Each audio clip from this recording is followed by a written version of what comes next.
Every crunch has a story hidden behind the salt and oil. From rugged Kettle batches to the flawless ripples of Ruffles and the signature snap of Lay's, each chip is crafted through precision, pressure, and perfect timing. Today, we go inside the factories to reveal how 3 iconic brands transform ordinary potatoes into the world's most irresistible crunch. It begins, as most good stories do, with the ingredients. But in this case, the ingredient list is deceptively short: potatoes, oil, salt, and sometimes seasoning. The potatoes used aren't random. Manufacturers source specific high-starch, low-sugar varieties like Russet Burbank or Shepherdie, types that fry up dry and crisp without turning overly brown or limp. These potatoes are grown to be chip perfect, often under contract, and when they arrive at the factory by truckload, they undergo strict quality control. Automated systems scan for size, shape, and imperfections. Optical sorters, sometimes using lasers or infrared, remove any potato with green patches, bruises, or deformities. Only the best make it through to the next step. Once approved, the potatoes move on to be cleaned.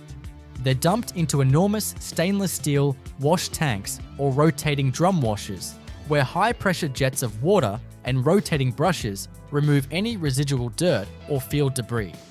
There's a distinctive earthy smell in this part of the factory, damp soil mixed with raw starch. And although the water is recycled and filtered constantly, it's periodically replaced to maintain hygiene. Most kettle chip producers leave the skins on, both for flavor and texture, so this washing stage has to be thorough. After washing, the potatoes roll onward on conveyors to be sliced. This is where things start to get more technical. Kettle chips are noticeably thicker than standard chips. Instead of a whisper-thin slice, kettle chips are usually cut between 1.5 and 2 millimeters thick. To make that happen consistently, the potatoes are fed into ultra-sharp rotary slices that spin at high speeds. The blades are often cooled to prevent them from slightly cooking the potato's surface through friction, and the slicing has to be exact, because a fraction of a millimeter makes a noticeable difference in texture. Some factories use crinkle-cut blades to add ridges, which not only change the bite, but also help catch seasoning later in the process. Now comes the core of what makes kettle chips, the batch frying process. Unlike standard potato chips that are cooked on a continuous conveyor belt system, kettle chips are cooked in batches, just like they were decades ago in small artisan shops. Large open fryers, steel vats filled with hot oil, are heated to somewhere around 325 to 350 degrees Fahrenheit. As a full batch of raw slices is dropped into the oil, there's an immediate and intentional drop in temperature. It's not a flaw, it's a feature. That sudden cooling slows the cooking process and causes each chip to develop a curl or ripple as moisture escapes unevenly from different parts of the slice. The chips are stirred constantly using mechanical paddles to ensure they cook evenly and don't stick together. The frying process takes longer than it does for regular chips, sometimes 8 to 10 minutes compared to just 2 or 3 for conventional ones. As the chips cook, steam rises in thick clouds and the sound of bubbling oil is loud and constant. There's a toasty, almost nutty smell in the air as the starches in the potatoes undergo Maillard browning reactions. Eventually, the chips become buoyant, rising to the surface of the oil. This float is one of the key signs that they're done. Automated arms or scoopers remove the chips and place them onto vibrating conveyors, which shake off excess oil and begin the cooling process. While still warm and slightly oily, a perfect state for seasoning adhesion, the chips enter a rotating drum, called a tumble drum. It's here that salt and flavorings are added. Simple sea salt might be all that's required for a classic flavor. But for varieties like jalapeno or honey Dijon, powdered seasoning blends are precisely dosed. These powders are carefully formulated mixtures of spices, acids, sweeteners, and dehydrated dairy or vegetable components. In some cases, a mist of oil or flavor carrier is sprayed on before the powders, helping them stick better and evenly distribute. Sensors track the weight of the chips, adjusting seasoning levels in real time to keep flavor consistent across every bag. From there, the chips head to inspection. In high-speed factories, this happens in a blur. Cameras take hundreds of images per second, flagging chips that are too dark, misshapen, or stuck together. These are automatically removed by tiny puffs of air or mechanical diverters. Some are composted, others ground up for animal feed. In some facilities, human inspectors still sample batches by hand, judging aroma, crunch, saltiness, and visual appeal. The final phase is packaging, and this is where the scale of the operation really comes into view. The seasoned chips are portioned using a multi-head weigher, a bowl-shaped device with multiple hoppers that measure small groups of chips and combine them to hit a perfect target weight, down to the gram. The calculated portion drops into a vertical form-fill-seal machine. This machine forms plastic or foil packaging from a continuous roll of film, seals the bottom, drops in the chips, flushes the bag with nitrogen gas to displace oxygen, and seals the top, all in less than a second. That nitrogen doesn't just preserve freshness, it also creates that satisfying puffiness that cushions the chips and protects them from breakage. Once sealed, the bags move along conveyors to robotic arms or automated stackers that organize them into boxes or trays. These boxes are sealed, labeled, and moved by forklifts or automated guided vehicles into cold storage areas or directly onto trucks. From there, they're shipped to distributors, grocery stores, vending machine suppliers, and specialty retailers across the country. Throughout the entire process, cleanliness is treated as sacred.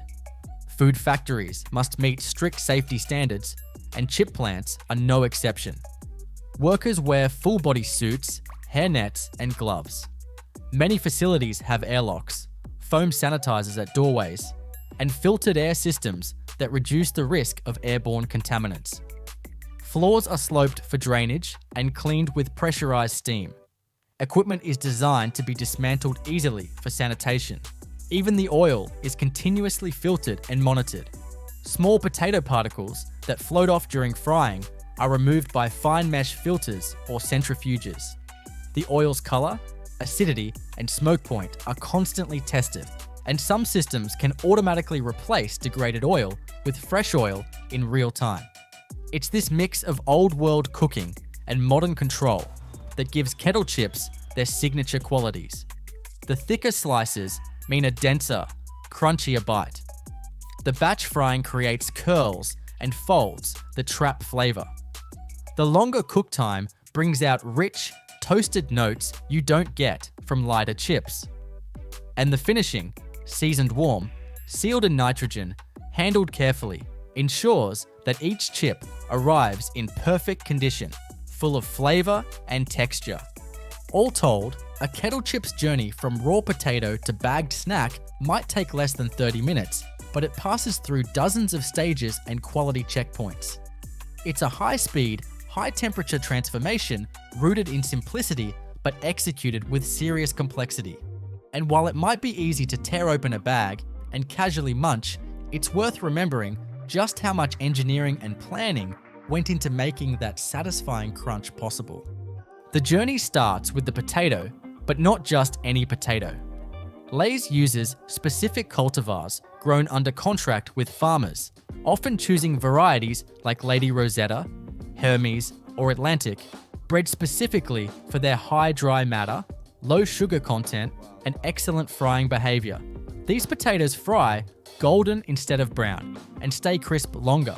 Before planting even begins, Lay's agronomists work directly with farmers to manage the growing conditions, irrigation schedules, soil composition, fertilization, all optimized for chip-grade potatoes.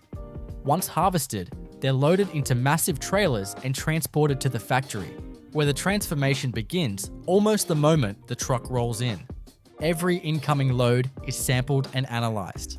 Moisture content is tested, sugar levels checked, and size uniformity measured. Too much sugar means chips will brown too quickly and taste burnt. Too much moisture and they won't fry properly. Any off-spec potatoes are rejected immediately. The accepted spuds are unloaded into vast storage silos or hoppers, capable of holding hundreds of thousands of pounds at a time. From here, gravity and belts move them toward the first critical stage, washing and peeling. The wash station is intense. Potatoes are dumped into long flumes of swirling water that move them toward high-pressure spray nozzles and rotating brushes. This scrubbing removes soil, stones, vines, and other field debris. Then comes peeling. Lay's chips are typically skinless, so steam peelers are used. In these machines, the potatoes are briefly exposed to superheated steam under pressure. Then, with a sudden pressure drop, the skins essentially burst away from the surface. A quick blast of water or air follows to strip the loosened skins cleanly. This combination is fast, efficient, and gentle on the potato underneath. Now comes slicing. The peeled potatoes are fed into high-speed slices where spinning blades rotate with incredible force, thousands of RPM, turning whole tubers into paper-thin slices in an instant. Lay's chips are much thinner than Kettle chips, around 1.2 millimeters or less. The thinner cut gives them their signature lightness and delicate crunch. Water jets help cool the blades, and the angle of the cut can be adjusted to produce the signature curved shape of Lay's chips, an effect called the saddle, which helps create their melt-in-your-mouth texture. As the slices emerge, they're immediately dropped into a continuous stream of cold water to prevent browning and remove excess surface starch. From there, the slices are gently lifted out of the water by mesh conveyors and head toward the most dynamic and critical part of the process, frying. Unlike Kettle chips, which are cooked in batches, Lay's chips are fried on a continuous line. The slices drop onto a long conveyor belt that runs directly through a tunnel of hot oil. The oil, usually a blend of sunflower, corn, or canola, is kept at precisely 170 to 180 degrees Celsius. As the chips enter, they begin to bubble furiously. Each one carries with it moisture that rapidly evaporates into steam, creating the signature puff and structure of the chip. The conveyor carries the chips through the oil for about 3 to 5 minutes. As they move, excess moisture leaves, and the starches on the surface begin to harden into that crisp outer shell. If the timing or temperature is even slightly off, the chips may be undercooked or over-browned. To prevent this, infrared sensors, thermocouples, and real-time visual monitoring systems track temperature and chip color continuously, feeding data into a central control system. Operators make small adjustments to belt speed or oil temperature to maintain perfect results. As the chips leave the oil, they are conveyed upward on a belt to drain and cool. A combination of air jets and vibrations removes excess oil. This is also when the chips are sampled for moisture content. Lay's chips typically aim for less than 2% moisture. It's this ultra-low water level that keeps them crisp in the bag for months. At this stage, the chips are hot, golden, and completely unsalted. They also smell incredible, like roasted starch, warm oil, and the faint sweetness of cooked potato. Next comes seasoning. The chips flow into a rotating flavor drum. For classic chips, it's just salt, finely powdered and evenly applied by automatic dosing machines. But Lay's makes dozens of other flavors around the world. Barbecue, sour cream and onion, spicy masala, cheddar jalapeno, and each one requires a precise blend of powdered flavors, often developed in Lay's own flavor labs. Some blends include milk powders, tomato solids, garlic and onion extracts, citric acid, vinegar powder, and various spice oils. The timing is crucial. If chips are too hot or too cool, the seasoning won't stick properly. Some plants use a fine mist of oil to help bind powders to the chip surface, especially for heavily seasoned variants. Flavor uniformity is a high priority. A combination of motion sensors, chip flow monitors, and feedback from inline scales ensures that each chip batch receives the same flavor intensity. Automated systems adjust seasoning flow based on chip throughput, and employees frequently sample batches by taste and appearance to validate consistency.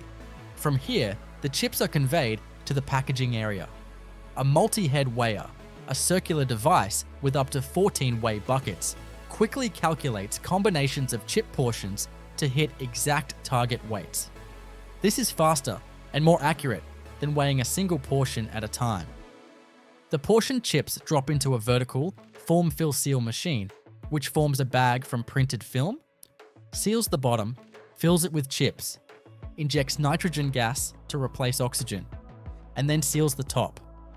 The nitrogen prevents oxidation and helps cushion the chips, giving that familiar pillow-like puff when you open the bag. Lay's uses metallized plastic film bags, which are specially designed to block light, air, and moisture. Each roll of packaging film is barcoded and scanned to ensure the correct artwork is being used for the flavor and market it's intended for. The sealed bags then pass through a check weigher and metal detector to catch any anomalies. Bags that are too heavy, too light, or flagged by the sensors are diverted automatically and investigated by quality control staff. The final step is boxing and palletizing. Robotic arms or mechanical pushers collect the bags and load them into pre-formed cartons. These boxes are sealed, labeled, and stacked onto pallets with machine precision. Pallets are wrapped in plastic film for shipping stability and sent to temperature-controlled warehouses where they await dispatch to grocery stores, gas stations, vending machine operators, and stadium vendors around the country. Behind the scenes, hygiene is critical. Lay's factories follow strict global safety protocols. Workers pass through sanitizing airlocks, wear full protective clothing, and are trained to avoid any contamination of the product stream. Production areas are zoned for allergen control, and dedicated lines are used for certain flavors to avoid cross-contact. Every surface, from the slices to the seasoning drums, is routinely disassembled and cleaned using steam, food-safe detergents, and even UV or ozone sanitization in some facilities. Some factories run 24/7, pausing only for cleaning windows or line changeovers, where the entire system is flushed to prepare for a different flavor. And the oil, possibly the most important invisible ingredient, is managed with scientific precision. Continuous filtration systems remove debris and microparticles during production. The oil is monitored for breakdown compounds and acidity, and replaced or refreshed regularly to keep flavors clean. Rejected chips and oil residues are collected and in some facilities repurposed as animal feed or converted into biofuel, minimizing waste. It's easy to forget just how much thought, equipment, and control goes into each bag of Lay's. Every crunch is the result of split-second engineering and food science working together. Moisture dynamics, thermal transfer, viscosity, air velocity, and flavor chemistry, all harmonized at industrial scale. When a chip breaks on your tongue with that delicate snap, you're experiencing the cumulative effect of hundreds of variables, each monitored and adjusted by machines and people behind the scenes. And what's even more remarkable is how consistent it all is. Whether you buy a bag of Lay's in Texas, Toronto, or Tokyo, the taste and texture are nearly identical. That level of consistency across continents, climates, and suppliers is one of the defining achievements of Lay's global production system. It takes constant calibration, rigorous testing, and a level of logistical coordination that's hard to fully appreciate unless you've stood inside one of these massive factories and watched potatoes become chips in a matter of minutes. Ruffles are made using potatoes grown specifically for their chip-making properties. High starch, low sugar varieties like Atlantic or Snowden. These potatoes fry evenly and don't turn brown prematurely. they have the dry matter content needed to produce a firm chip with a reliable crunch. Farmers contracted by Ruffles' parent company, PepsiCo, follow tight growing specifications. Everything from irrigation to harvesting time is coordinated to ensure the final product meets global quality standards. Once harvested, the potatoes are loaded into bulk transport trailers and trucked to the nearest Frito-Lay processing plant. There, each incoming load is first sampled and tested in an on-site quality lab. Potatoes with too much sugar or moisture are rejected immediately. These qualities might sound harmless, but they wreak havoc in hot oil, turning chips dark and soggy. After passing inspection, the potatoes are stored in massive, climate-controlled bunkers until it's time to turn them into chips. The real action starts when the first potatoes hit the line. From the storage hoppers, potatoes move through a powerful wash system, long tunnels with scrubbing brushes, rotating drums, and sprays of cold water under high pressure. Dirt, grit, and bits of root are stripped away in seconds. The air smells earthy and wet, and the sound of rolling potatoes and rushing water fills the room. Ruffles are usually made without the skin, so the potatoes pass through a steam peeler. Inside, jets of superheated steam briefly blast the potatoes, loosening the skin.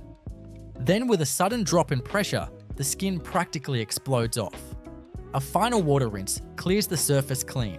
Peeling is followed by inspection. Human eyes and high-speed optical sensors scan for any discoloration, bruising, or imperfections. Problematic potatoes are flicked off the line by precision air jets. The clean, whole potatoes now head to the heart of the process, in slicing. Here's where Ruffles diverge dramatically from most chips. Regular potato chips are sliced with flat blades. Ruffles requires something more aggressive. Crinkle-cut blades with a wave pattern so sharp and consistent it must be monitored constantly. These stainless steel blades create the ridged surface that defines a Ruffles chip. The spacing and angle of each ridge are not arbitrary. They're precisely calculated to optimize strength, frying efficiency, and seasoning retention. Each potato is pushed against the rapidly spinning crinkle blade by centrifugal force. The slices spin so fast that a potato goes from whole to perfectly grooved slices in milliseconds. These grooves aren't just aesthetic. They double the surface area of each chip, which enhances crispness and provides nooks and crannies where flavoring can settle and stick. They also give Ruffles their durability, a structural strength that lets them hold up to thick dips like French onion or queso without snapping under pressure. After slicing, the potato ribbons fall into a cool water bath.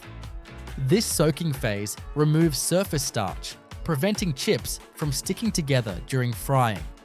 Water temperature and flow rate are carefully controlled to maintain quality. Once rinsed, the slices ride mesh conveyor belts up and out of the water, dripping and ready for the next phase. Now they're heading toward the fryer.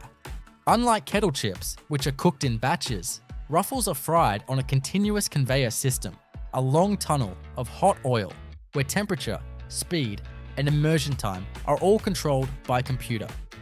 The oil, typically sunflower, corn, or canola, is kept at a stable 170 to 180 degrees Celsius. The ridged slices enter the oil and instantly begin to bubble and sizzle. Steam shoots out of the chips as their internal moisture vaporizes, causing the chip to puff slightly. Because of their thickness and surface texture, Ruffles take slightly longer to cook than thinner chips, usually around 3 to 5 minutes in the fryer. As they cook, the chips darken to a rich, golden hue. Sensors monitor oil temperature, chip moisture, and color in real time. If a batch comes out even slightly too dark or too soft, the system makes automatic corrections. At the end of the fryer, the chips are lifted out of the oil by an angled conveyor and begin to cool. Vibrating belts remove excess oil.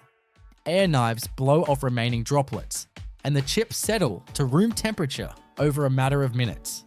This is when they're ready for seasoning. The chips flow into large rotating flavor drums, barrel-like machines that slowly tumble the chips, while a fine mist of oil or powder is applied. For classic Ruffles, it's just salt, applied with extreme precision using augers and blowers.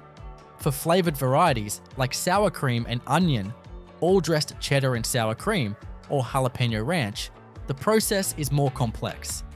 Flavorings are typically dry powders, but they include dozens of ingredients: dehydrated dairy powders, onion and garlic extracts, acidifiers like lactic or citric acid, sweeteners, salt, and spice oils. Some include encapsulated flavors that burst open on your tongue for a stronger flavor punch. The key to even seasoning is consistency. Chips are still slightly oily, which helps the powders cling. Sensors monitor the flow of chips into the drum and adjust the flavor application rate in real time. If more chips are coming down the line, the system dispenses more powder. Too little, and the chips taste bland. Too much, and they feel dusty or overpowering. Taste testers check batches constantly, not just for flavor strength, but for accuracy of the flavor profile. A cheddar and sour cream chip made in Texas should taste identical to one made in Ontario. Once seasoned, the chips head to packaging. This part of the process is mesmerizing. The chips fall into multi-head weighers, circular machines with up to 14 weigh buckets. Each bucket drops a small portion of chips, and a computer calculates which combination adds up to the target weight, usually 140 or 200 grams per bag, depending on the region. That perfect portion drops into a forming tube, where it's sealed inside a bag that's made, filled, and sealed in one continuous motion. The packaging film is custom printed for each variety and lined with a special barrier to keep air and moisture out. Before sealing the bag, the machine flushes it with nitrogen gas, displacing oxygen. This slows oxidation, keeps the chips crisp, and gives the bag its familiar puffiness. The sealing jaws clamp the top shut and stamp the bag with a date code. Each bag passes through a metal detector and a check weigher. Bags that are off-weight or flagged are automatically diverted. Next comes boxing and palletizing. Robotic arms group the bags and place them in cartons. The cartons are taped shut, stacked, and shrink-wrapped for shipping. Pallets are labeled, scanned, and stored in a temperature-controlled warehouse before being loaded onto trucks headed to grocery stores, vending distributors, and stadiums. Behind all of this is a vast system of quality control and food safety. Workers pass through hygiene zones before entering production floors. Hairnets, gloves, smocks, and boot covers are mandatory. Equipment is cleaned multiple times per shift. Clean-in-place systems flush flavor drums, slicers, and conveyors with food-safe detergents. Allergen separation is strictly enforced. Each flavor has a designated line, or at the very least, dedicated changeover protocols. Oil management is a critical part of operations. During frying, oil breaks down slightly with each batch. Continuous filtration removes potato debris, and fresh oil is blended in to maintain quality. The factory tracks oil usage, breakdown products, and chemical markers to ensure every chip batch is fried in clean, stable oil. Even used oil is managed carefully, often repurposed into biodiesel or industrial applications to reduce waste. Even the air is controlled. Factories are kept at specific humidity and temperature levels to protect chip texture and prevent clumping in the seasoning drums. Some facilities use HEPA filters and positive air pressure to reduce the risk of airborne contaminants. All of this happens at extraordinary speed. A Ruffles factory can produce tens of thousands of bags per hour. In a 12-hour shift, one line might convert hundreds of thousands of pounds of potatoes into neatly stacked pallets of ridged, golden chips. And yet every bag, no matter where it ends up, is expected to deliver the same crunch, the same salt hit, the same ridged satisfaction. What's most remarkable isn't just the volume or the machinery, it's the repeatability, the consistency. The fact that every chip, curved, ridged, salted, and sealed, is part of an unbroken chain of decisions, controls, and processes designed to give you a perfect snack every single time. The ridges aren't just visual, they're structural engineering, flavor distribution strategy, and texture science, all layered onto a humble potato slice. The journey of a Five Guys burger begins not in the kitchen, but at the factory, processing plant, and farm. The most critical component of any Five Guys burger is the beef.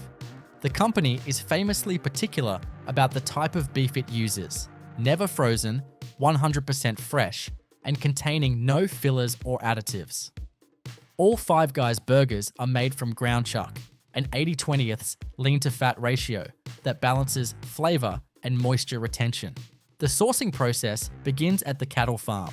Five Guys works with a network of beef suppliers located throughout the US and Canada, primarily sourcing from ranches that meet rigorous standards for breed, feed, and animal handling.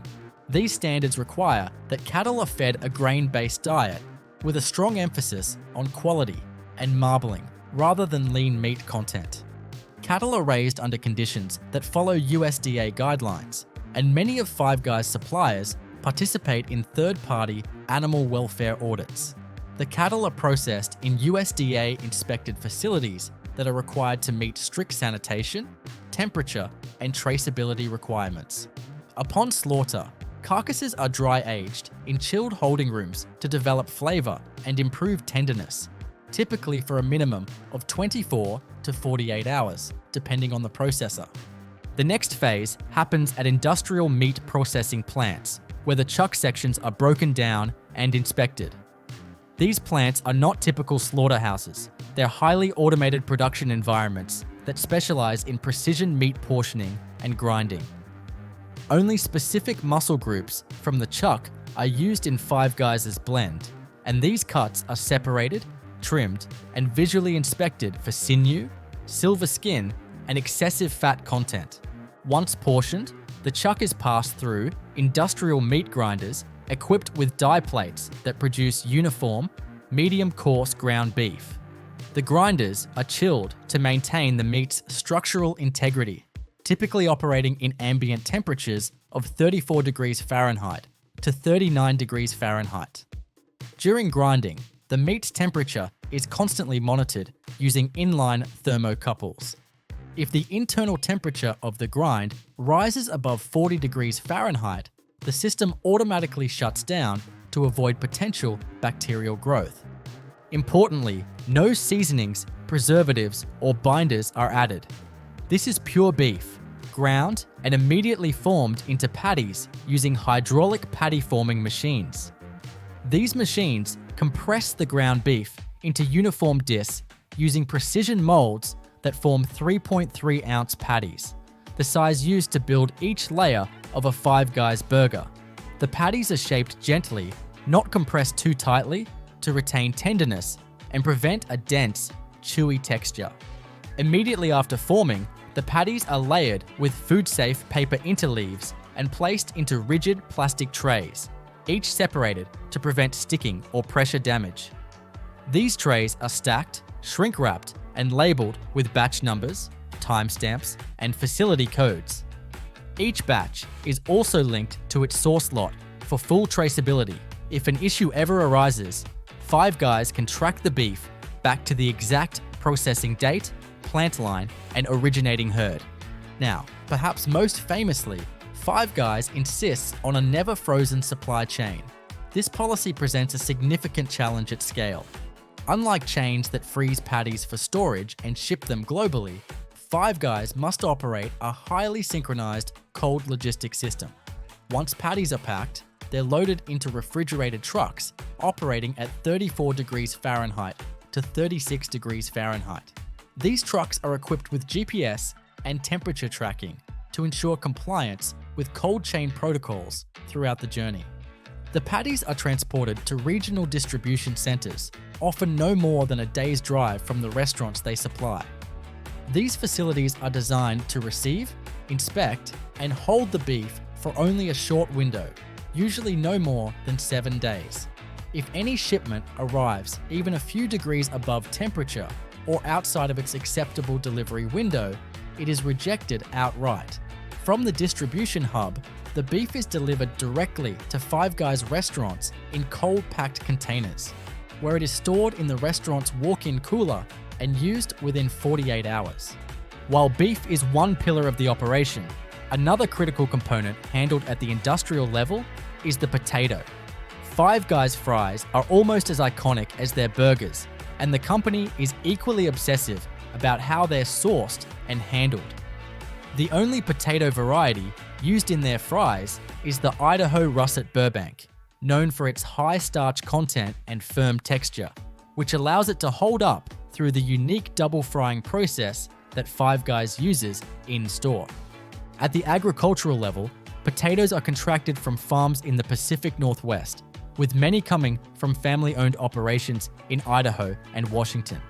Potatoes are harvested in the fall and stored in climate-controlled warehouses known as potato cellars, where temperature, humidity, and ventilation are tightly regulated to preserve them for year-round use. These facilities use continuous air circulation and CO2 scrubbing systems to prevent spoilage and sprouting.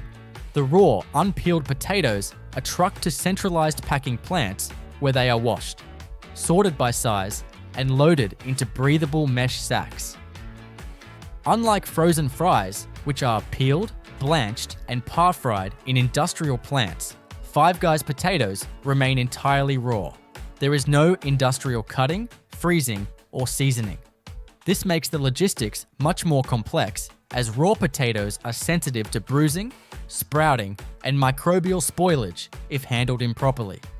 After sorting and packing, the potatoes are placed on ventilated pallets and shipped in temperature-controlled trucks to distribution centers and directly to restaurants. Each delivery includes information on farm origin, harvest date, and even the potato storage conditions. When they arrive at the restaurant, they're stored in a dry, cool area, often stacked openly near the front of the store, which has become a visual hallmark of Five Guys locations. To recap, the beef is ground fresh, formed, and shipped cold, not frozen, with strict temperature and traceability controls. The potatoes are delivered raw, whole, and unprocessed, ensuring that every step from frying to seasoning happens in-store by hand. These two ingredients alone demand an industrial choreography that's unlike most fast food chains. And this is just the beginning.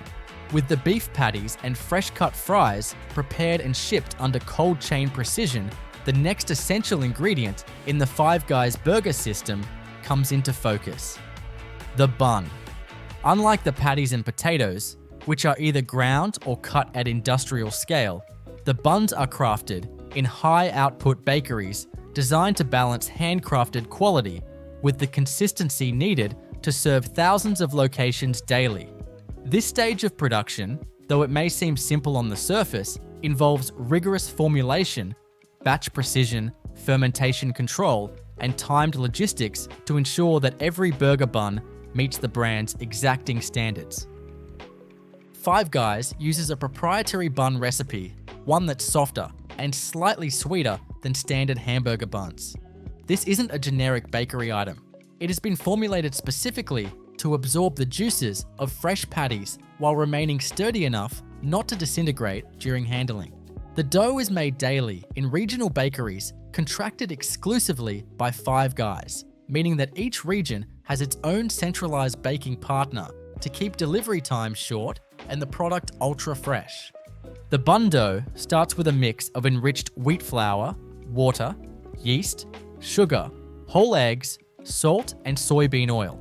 A small amount of dough conditioner, such as ascorbic acid or enzymes, may be included to regulate gluten strength and improve shelf stability for the short duration these buns spend in transit. Every ingredient is loaded into massive spiral or planetary mixers capable of handling several hundred kilograms of dough per batch. These mixers operate under batch control systems that log ingredient weights via integrated floor scales. Dough temperature is regulated using chilled water injection and jacketed mixing bowls to keep yeast fermentation in check, especially during high output shifts. Once mixed, the dough is allowed to rest for a brief pre-fermentation phase, often referred to as bench rest.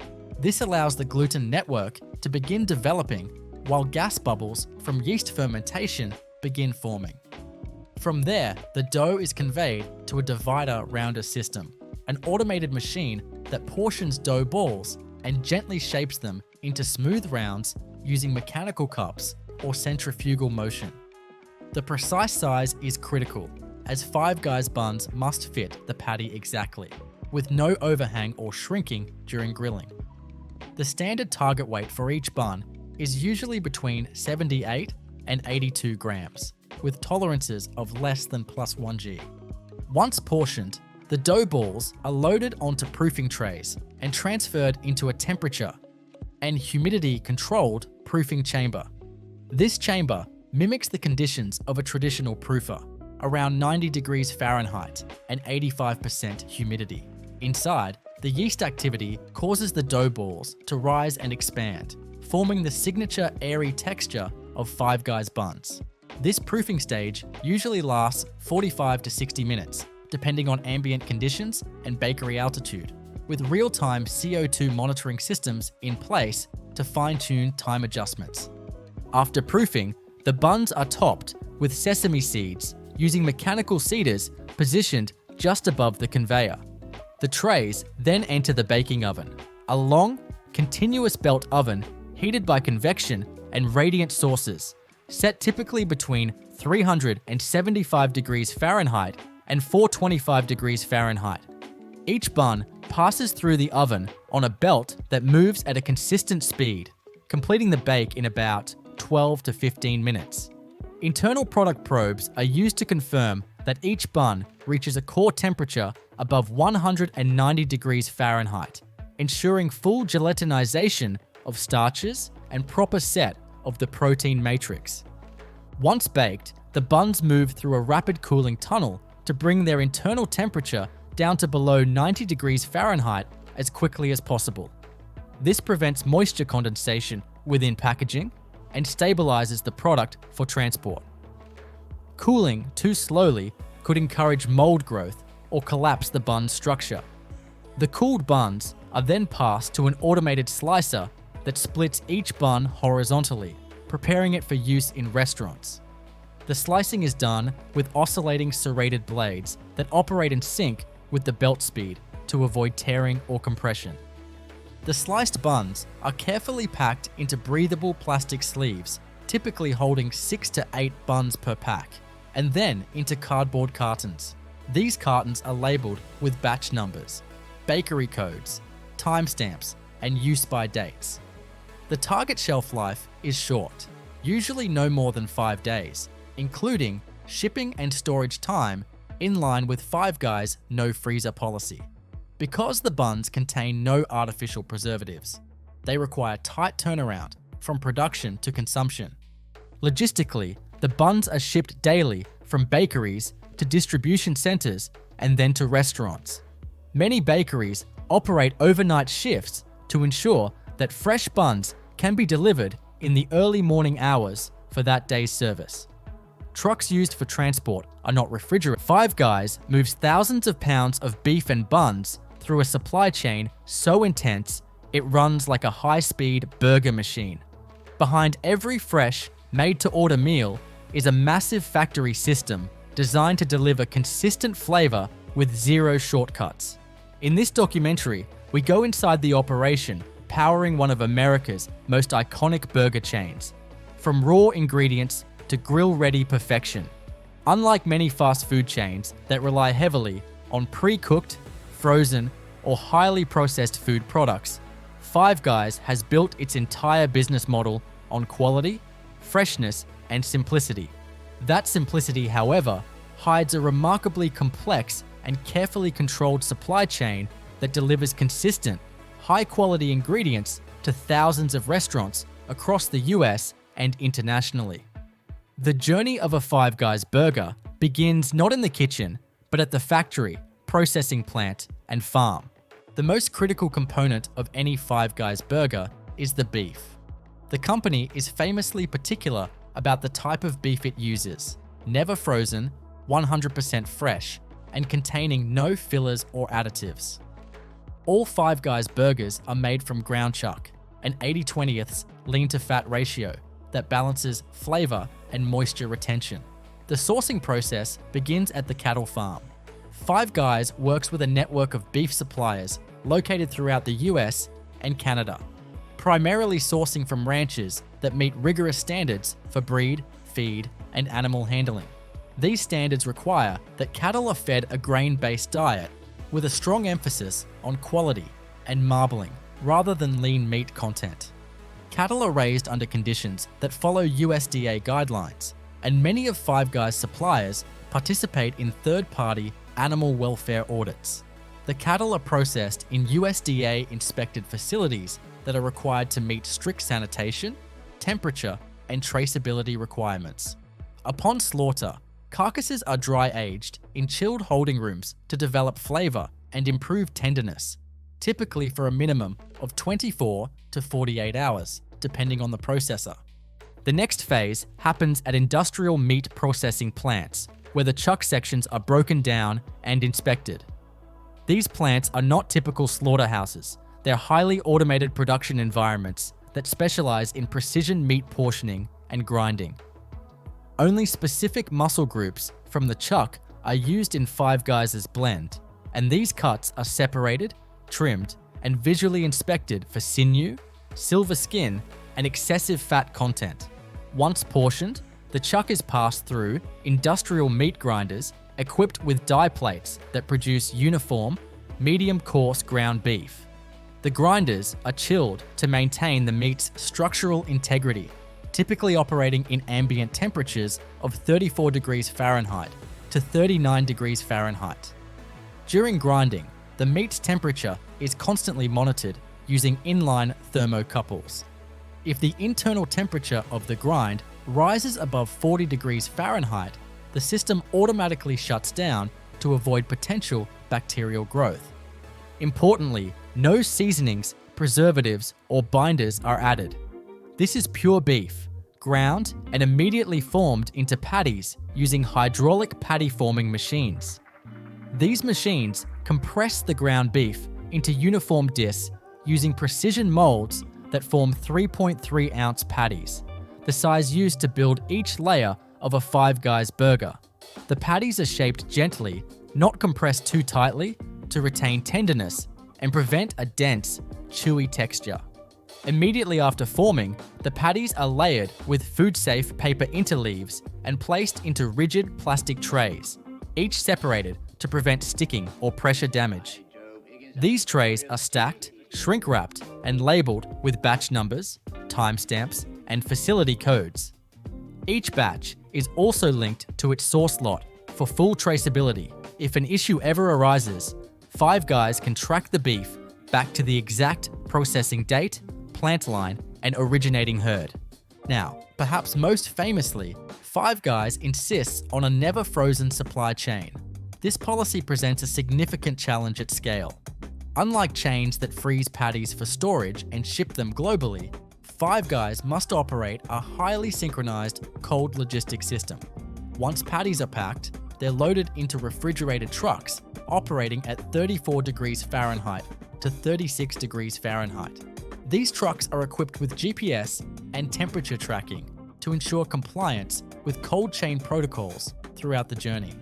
The patties are transported to regional distribution centers, often no more than a day's drive from the restaurants they supply. These facilities are designed to receive, inspect, and hold the beef for only a short window, usually no more than 7 days. If any shipment arrives even a few degrees above temperature or outside of its acceptable delivery window, it is rejected outright.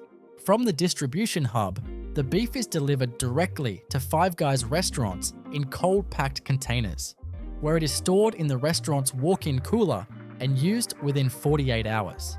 While beef is one pillar of the operation, another critical component handled at the industrial level is the potato.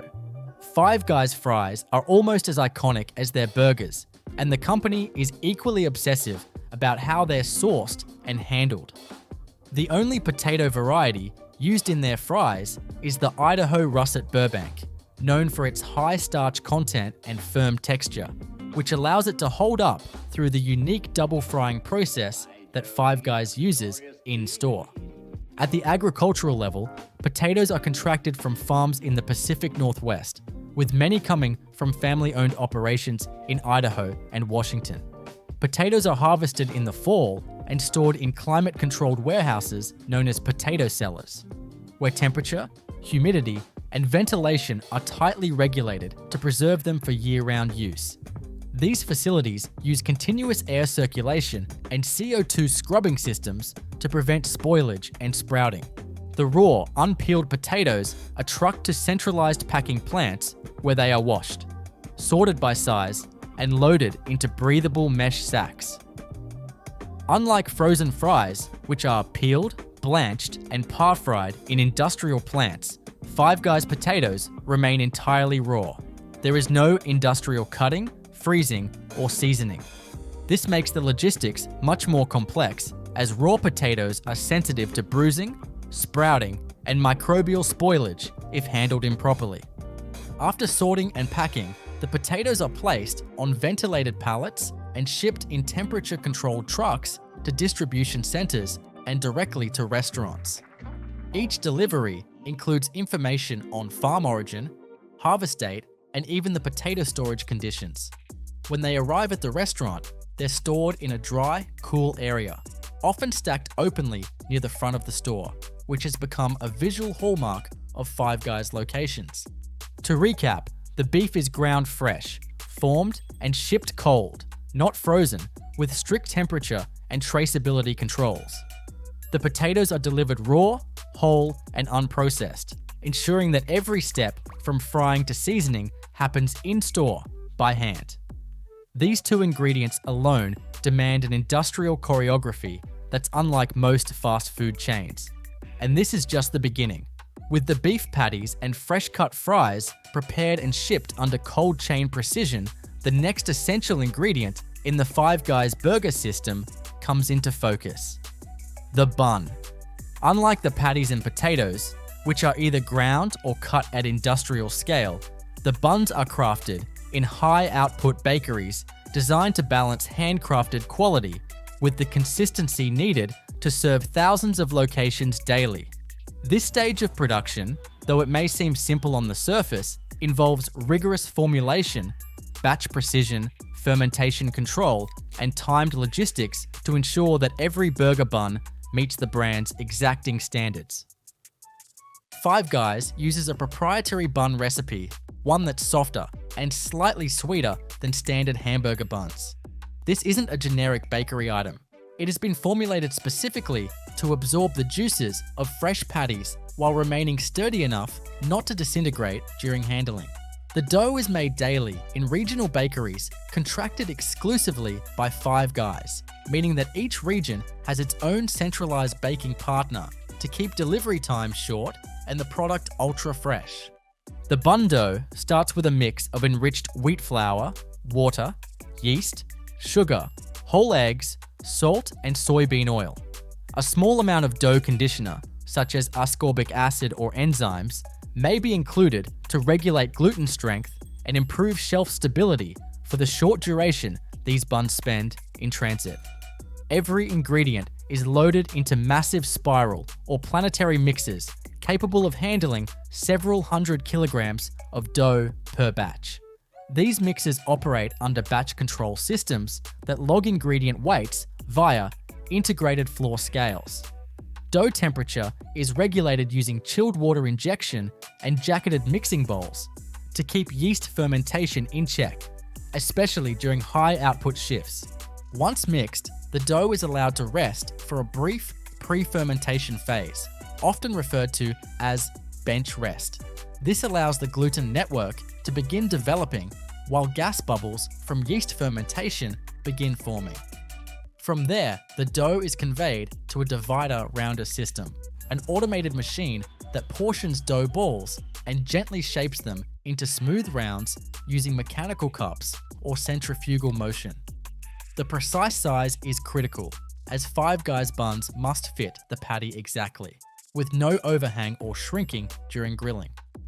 The standard target weight for each bun is usually between 78 and 82 grams, with tolerances of less than +1 G.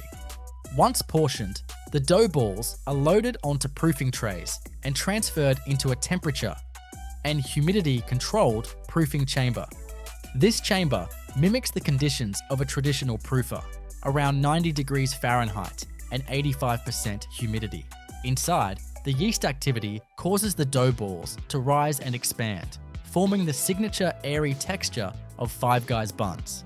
This proofing stage usually lasts 45 to 60 minutes, depending on ambient conditions and bakery altitude, with real-time CO2 monitoring systems in place to fine-tune time adjustments. After proofing, the buns are topped with sesame seeds using mechanical seeders positioned just above the conveyor. The trays then enter the baking oven, a long, continuous belt oven heated by convection and radiant sources, set typically between 375 degrees Fahrenheit and 425 degrees Fahrenheit. Each bun passes through the oven on a belt that moves at a consistent speed, completing the bake in about 12 to 15 minutes. Internal product probes are used to confirm that each bun reaches a core temperature above 190 degrees Fahrenheit, ensuring full gelatinization of starches and proper set of the protein matrix. Once baked, the buns move through a rapid cooling tunnel to bring their internal temperature down to below 90 degrees Fahrenheit as quickly as possible. This prevents moisture condensation within packaging and stabilizes the product for transport. Cooling too slowly could encourage mold growth or collapse the bun's structure. The cooled buns are then passed to an automated slicer that splits each bun horizontally, preparing it for use in restaurants. The slicing is done with oscillating serrated blades that operate in sync with the belt speed to avoid tearing or compression. The sliced buns are carefully packed into breathable plastic sleeves, typically holding 6 to 8 buns per pack, and then into cardboard cartons. These cartons are labeled with batch numbers, bakery codes, timestamps, and use-by dates. The target shelf life is short, usually no more than 5 days, including shipping and storage time in line with Five Guys' no freezer policy. Because the buns contain no artificial preservatives, they require tight turnaround from production to consumption. Logistically, the buns are shipped daily from bakeries to distribution centers and then to restaurants. Many bakeries operate overnight shifts to ensure that fresh buns can be delivered in the early morning hours for that day's service. Trucks used for transport are not refrigerated, but the buns are loaded in temperature-controlled staging areas and packed in sealed corrugated boxes to maintain freshness during transit. Any deviation in delivery, timing, or packaging temperature triggers a rejection at the restaurant level.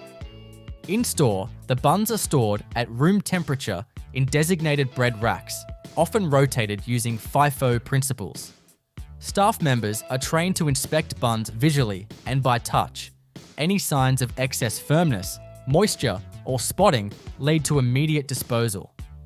Each bun is hand-prepared on-site, toasted on a grill with a light coating of melted butter before it becomes the vehicle for the burger build. This final touch, though simple, is only possible because of the structural integrity and texture delivered by the bakery's industrial process. Now that the core components of a Five Guys burger are accounted for, the beef, the fries, and the buns, it's time to examine the supporting elements that complete the burger experience: bacon, cheese, toppings, and condiments. These items may seem simple, but each is chosen and prepared with deliberate intent and, in most cases, centralized at an industrial level before being delivered to restaurants. Starting with bacon, Five Guys sources thick-cut, naturally smoked strips from approved pork processors in the US. The bacon is not fully cooked at the factory. Instead, it's partially cooked or pre-rendered to about 60 to 70% doneness, then chilled and vacuum packed in clear plastic pouches. These pouches are labeled and sorted by weight and count per case, with each case tagged for traceability. The bacon is cooked to completion in the restaurant, where staff lay it flat on the grill and crisp it to order. This two-step process, initial industrial cooking followed by final preparation, ensures food safety, flavor development, and grease reduction. The manufacturing process for Ruffles potato chips begins long before a potato even enters the production facility. It starts with agricultural planning and controlled sourcing. Ruffles, as a brand under Frito-Lay, utilizes proprietary potato varieties that are cultivated specifically for chip production. These aren't the same types of potatoes used for baking or mashing. Instead, Frito-Lay contracts with dozens of partner farms across the United States and other regions to grow chipping potatoes, varieties like Atlantic, Snowden, or proprietary Frito-Lay hybrids that are selected for their specific characteristics: high dry matter content, low sugar levels, uniform shape, and dense texture. Each crop is grown with tight controls on irrigation, fertilizer use, and harvesting schedules to ensure consistency and minimize storage degradation. Potatoes that are too moist, sugary, or irregular in shape would result in chips that are oily, dark, or fragile, none of which meet the Ruffles brand standard. At harvest, potatoes are collected using automated harvesters equipped with rubber conveyors that minimize bruising. They're loaded into transport trucks and sent to the factory, often within a few days of being pulled from the ground. When the potatoes arrive at the processing plant, they enter the facility through the raw receiving bay. These are enclosed intake areas where truckloads are weighed, logged, and tested before being accepted for processing. At this point, technicians from the quality assurance team extract random samples from the load to check for size uniformity, sugar content, starch levels, and moisture content. Any batch of potatoes that falls outside the tight specification window may be rejected or diverted to other non-chip product lines. Once cleared, the potatoes are offloaded from the trucks into a large receiving pit, essentially a hopper connected to a series of conveyor belts. From here, the potatoes are moved toward the initial cleaning phase. This begins with the destoning drum. As the potatoes enter this large rotating cylinder, jets of water and the rotating action cause heavier materials, like rocks or clumps of soil, to separate and fall through grated bottoms. Potatoes are lighter and are lifted to the next stage. From the destoning drum, the potatoes enter the pre-wash flume system. A flume is a water-filled channel that moves product gently using the flow of water instead of belts. This minimizes physical damage to the raw potatoes while removing dirt and loose debris. The flume water is treated and recirculated through industrial filters and chemical dosing systems to ensure both sanitation and water conservation. In many modern plants, the water used in these systems is part of a closed-loop recovery system designed to reduce environmental impact. The next stop is the rotary scrubber. This is a long, cylindrical machine fitted with internal brushes that rotate as the potatoes pass through. High-pressure nozzles spray water as the tub rotates, scrubbing away any remaining mud, sand, or biological debris. The inside of the scrubber is lined with abrasive surfaces that help clean the rough skin of the potato without cutting into the flesh. The goal here is to deliver a clean, undamaged potato with its skin still intact, ready for inspection. After scrubbing, the potatoes are lifted out of the washer by a cleated incline conveyor and passed through a visual and automated inspection system. In this phase, both human inspectors and camera-based vision systems work in parallel. The conveyor belt is engineered to spread out potatoes into a single layer, and each tuber moves past a combination of high-resolution cameras and infrared sensors. These systems are trained to detect green spots, bruises, cuts, or signs of rot. Any substandard potatoes are rejected via automated diverter arms or air jets, which remove the faulty items from the belt and send them to waste or compost streams. Human operators stationed along the line also remove visibly defective items that machines might miss, such as those with odd shapes that won't slice well on the crinkle-cut blades. Every removed potato is scanned and logged into the factory's waste tracking system, allowing operators to identify trends and address upstream sourcing problems if too many rejects appear from a single truckload. Now that the potatoes have passed visual inspection, they move on to the peeling station. For Ruffles, peeling is essential. While some gourmet-style chips retain their skins, Ruffles chips require a smooth, peeled surface to produce clean, consistent ridges during slicing. Peeling is achieved using a combination of steam and abrasion in what's known as a steam peeler. The steam peeler is a high-pressure vessel that receives a batch of potatoes, seals the chamber, and subjects the potatoes to pressurized steam, usually around 180-220 psi for 8 to 20 seconds. This superheated environment rapidly loosens the outer skin layer by partially gelatinizing the pectin between the skin and the underlying tissue. Once the steam cycle ends, a sudden pressure drop causes the skin to puff and detach slightly from the flesh. Immediately after this, the potatoes are discharged into an abrasive roller peeler. This is a rotating drum lined with rough surfaces, often embedded with carborundum grit, that gently scrubs the now loosened skins away. Water sprays are used to flush away the skins and clean the exposed potato surface. The amount of skin removed is carefully monitored.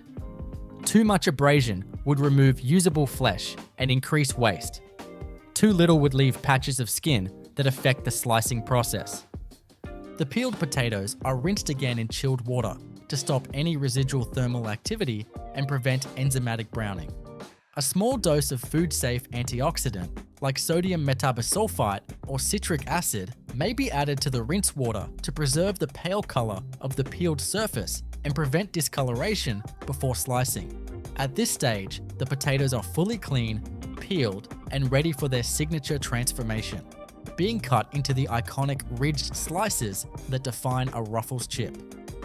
With the freshly peeled and rinsed potatoes now ready for transformation, the next phase in the Ruffles production process focuses on slicing, the moment where whole tubers are precisely cut into their distinctive ridged form. The ridges are far more than a visual or marketing detail. They play a critical role in the chip's strength, texture, and frying performance. This stage involves advanced slicing technology, careful temperature and starch control, and continuous monitoring to ensure each slice is the exact thickness, shape, and structural consistency required for optimal cooking and crispness. The peeled potatoes are transported to the slicing area via gentle, water-based flumes or soft conveyor belts to minimize impact and prevent bruising.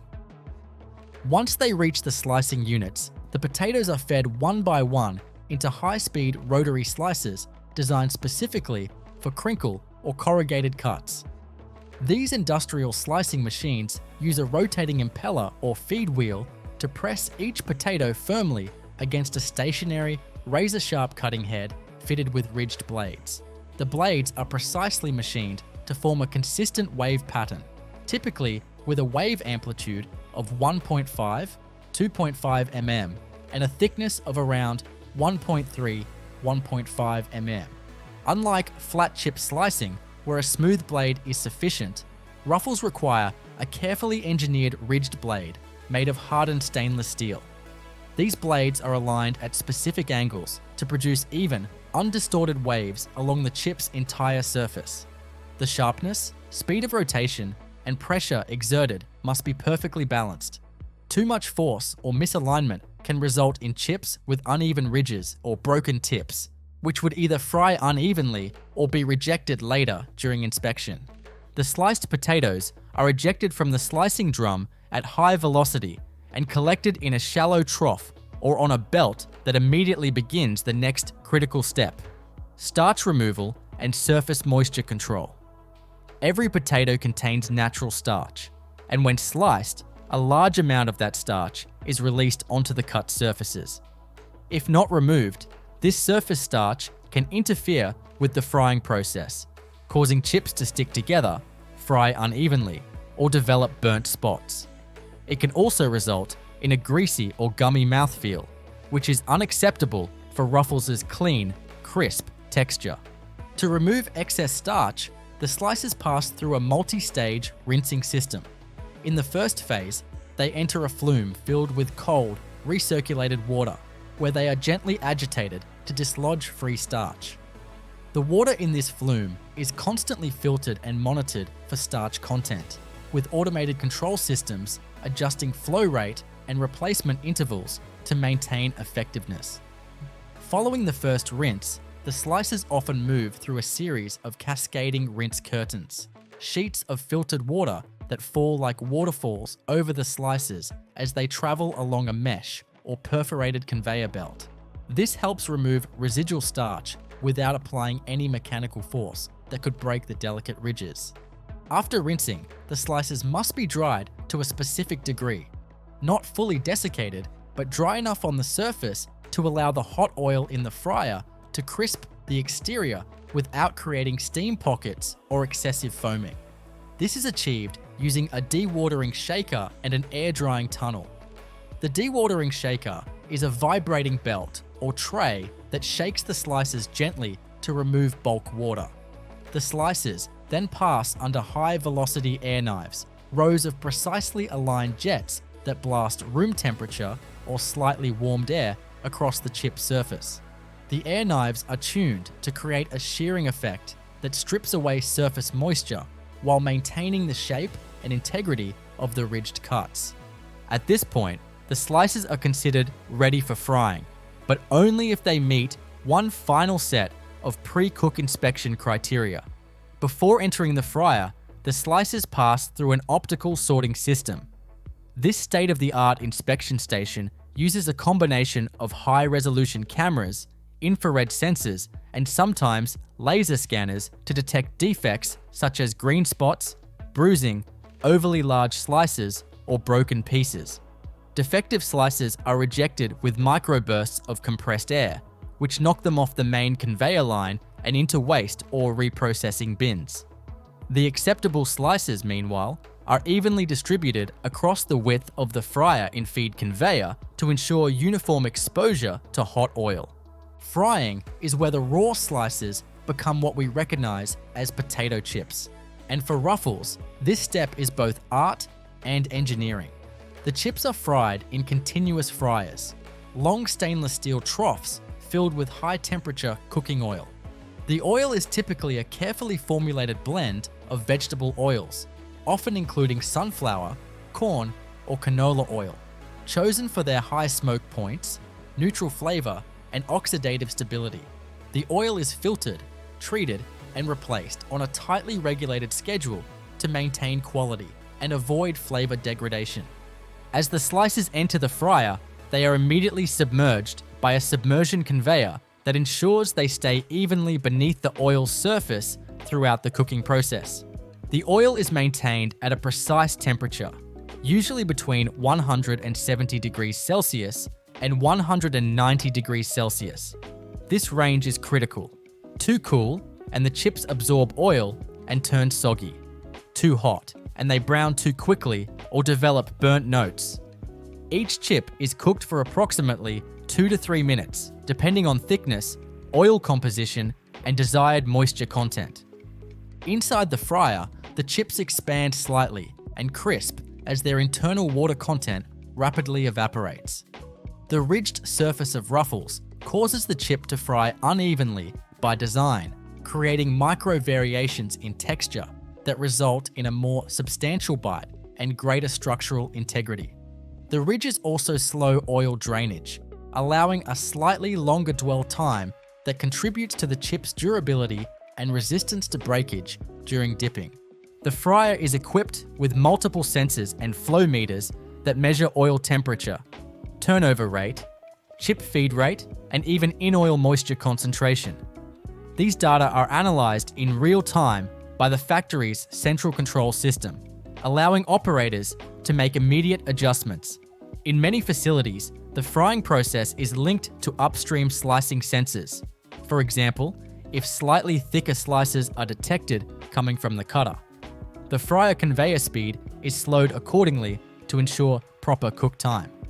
As the chips emerge from the fryer, they pass through an oil draining phase. A vibrating conveyor with a perforated surface allows excess oil to drip off. This is immediately followed by an air cooling system that begins to lower the chip's temperature, halting further cooking and locking in texture. Cooling is essential not only for texture stability, but also to prepare the chips for seasoning, which happens shortly after. But before we get to seasoning, there's a critical interlude in the process: moisture analysis and inline quality control. At this stage, a small percentage of chips are diverted through a sampling chute to a nearby test station. Here, technicians use moisture analyzers, color meters, and even acoustic crispness testers to evaluate product characteristics. These tests ensure that the chips meet the factory's targets for final moisture content, color uniformity, and physical integrity. As the freshly fried and cooled Ruffles chips exit the fryer and pass through preliminary quality control, they enter one of the most dynamic and highly controlled stages in the factory: seasoning. This is the phase where the chips receive their final flavor identity, whether it's the original lightly salted variant, sour cream and onion, cheddar and sour cream, jalapeno ranch, or any of the other regional and seasonal flavor options Ruffles is known for. Applying these flavors evenly, consistently, and at high speed while preserving the chip's structural integrity and minimizing waste is a challenge that modern factories solve using specialized equipment and real-time process monitoring. The chips arrive at the seasoning station on a wide, inclined conveyor or vibratory tray that serves two main functions. It spreads the chips out into a single layer to prevent overlap, and it gently agglomerates chips to control their flow into the seasoning drum without damaging them. Due to the ridged shape and the thicker cut of Ruffles compared to standard potato chips, seasoning application must account for deeper surface area and variable orientation. Some chips will face ridge side up, some down, some angled. Seasoning application takes place inside a rotating tumbler drum, also called a flavor drum or seasoning cylinder. This stainless steel drum is set at a slight incline and constantly turns on its horizontal axis, gently lifting and tumbling the chips while they rotate through it. At the entrance to this drum, a continuous metered flow of seasoning powder is dispensed through an auger-based dosing system. The seasoning blend, pre-mixed according to a proprietary formula, includes a combination of salt, natural and artificial flavorings, cheese powders, dehydrated dairy, onion and garlic powders, spices, yeast extract, and anti-caking agents. The dosage rate of the seasoning is tightly controlled via real-time feedback systems. Optical sensors measure the chip volume entering the drum, and the dosing screw adjusts the delivery rate to maintain an ideal flavor to surface area ratio. Too much seasoning leads to clumping, over-salted chips, and waste. Too little results in bland or unevenly flavored chips that fail quality checks. For cheese-based seasonings, which are more moisture sensitive, the flow system may include a nitrogen-purged hopper or desiccant units to prevent clumping in humid environments. Inside the flavor drum, fine misting nozzles also spray a light coating of oil to help the seasoning adhere evenly to the chip surface. This atomized oil does not soak the chips, but rather creates a microfilm that holds the powder in place without compromising crunch. The rate of oil application, angle of spray, and temperature are all adjusted based on the type of seasoning used. For example, heavily coated varieties like cheddar and sour cream require more binder oil and a slightly longer tumbling duration to ensure every chip is fully and evenly coated. Throughout the seasoning process, line operators and quality assurance technicians take random samples every few minutes. These samples are assessed for seasoning coverage, color intensity, and surface powder levels. In more advanced factories, seasoning uniformity is checked with hyperspectral cameras that scan the chips as they exit the drum, detecting variations invisible to the human eye and triggering alerts or auto-calibration if inconsistencies are detected. Once the chips have been properly seasoned, they are transferred to the packaging phase. This is a highly automated and synchronized system that must meet several objectives simultaneously. Protect the chips from breakage, preserve freshness, prevent contamination, provide product information to the consumer, and maintain traceability for safety audits. Packaging begins with product accumulation. Conveyors from multiple seasoning drums may feed into a single accumulation hopper or weigher, depending on line configuration. This hopper temporarily holds chips before they're dispensed into individual bags via a multi-head combination weigher. A multi-head weigher is an advanced piece of equipment with multiple radial feed hoppers arranged in a circular pattern. Each hopper releases a small portion of chips, and a central computer instantly calculates which combination of hoppers adds up closest to the target weight, say 28.3 grams for a single serve bag. This combination is released simultaneously into a timing hopper, which drops the exact weight into a vertical form-fill-seal packaging machine. The VFFS machine forms bags from a continuous roll of printed plastic film, often made from multi-layer laminate materials with barriers against oxygen, light, and moisture. As the chips drop from the weigher into the forming tube, the film is pulled around the tube, sealed lengthwise, and sealed again at the top and bottom with heated jaws, creating a pillow-style bag.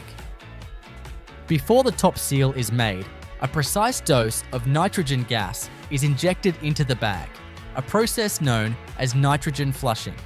This replaces the oxygen-rich air inside the package to reduce oxidation, extend shelf life, and protect the chips from crushing by slightly inflating the bag. Once sealed, each bag moves through a print station where batch codes, production time, plant ID, and expiration dates are applied using inkjet or thermal printers. Bags then pass through check weighers to confirm accuracy. Any bag outside the designated weight window is automatically rejected and diverted to a rework bin. Metal detectors or X-ray systems scan every bag to ensure no foreign objects have entered the product during processing.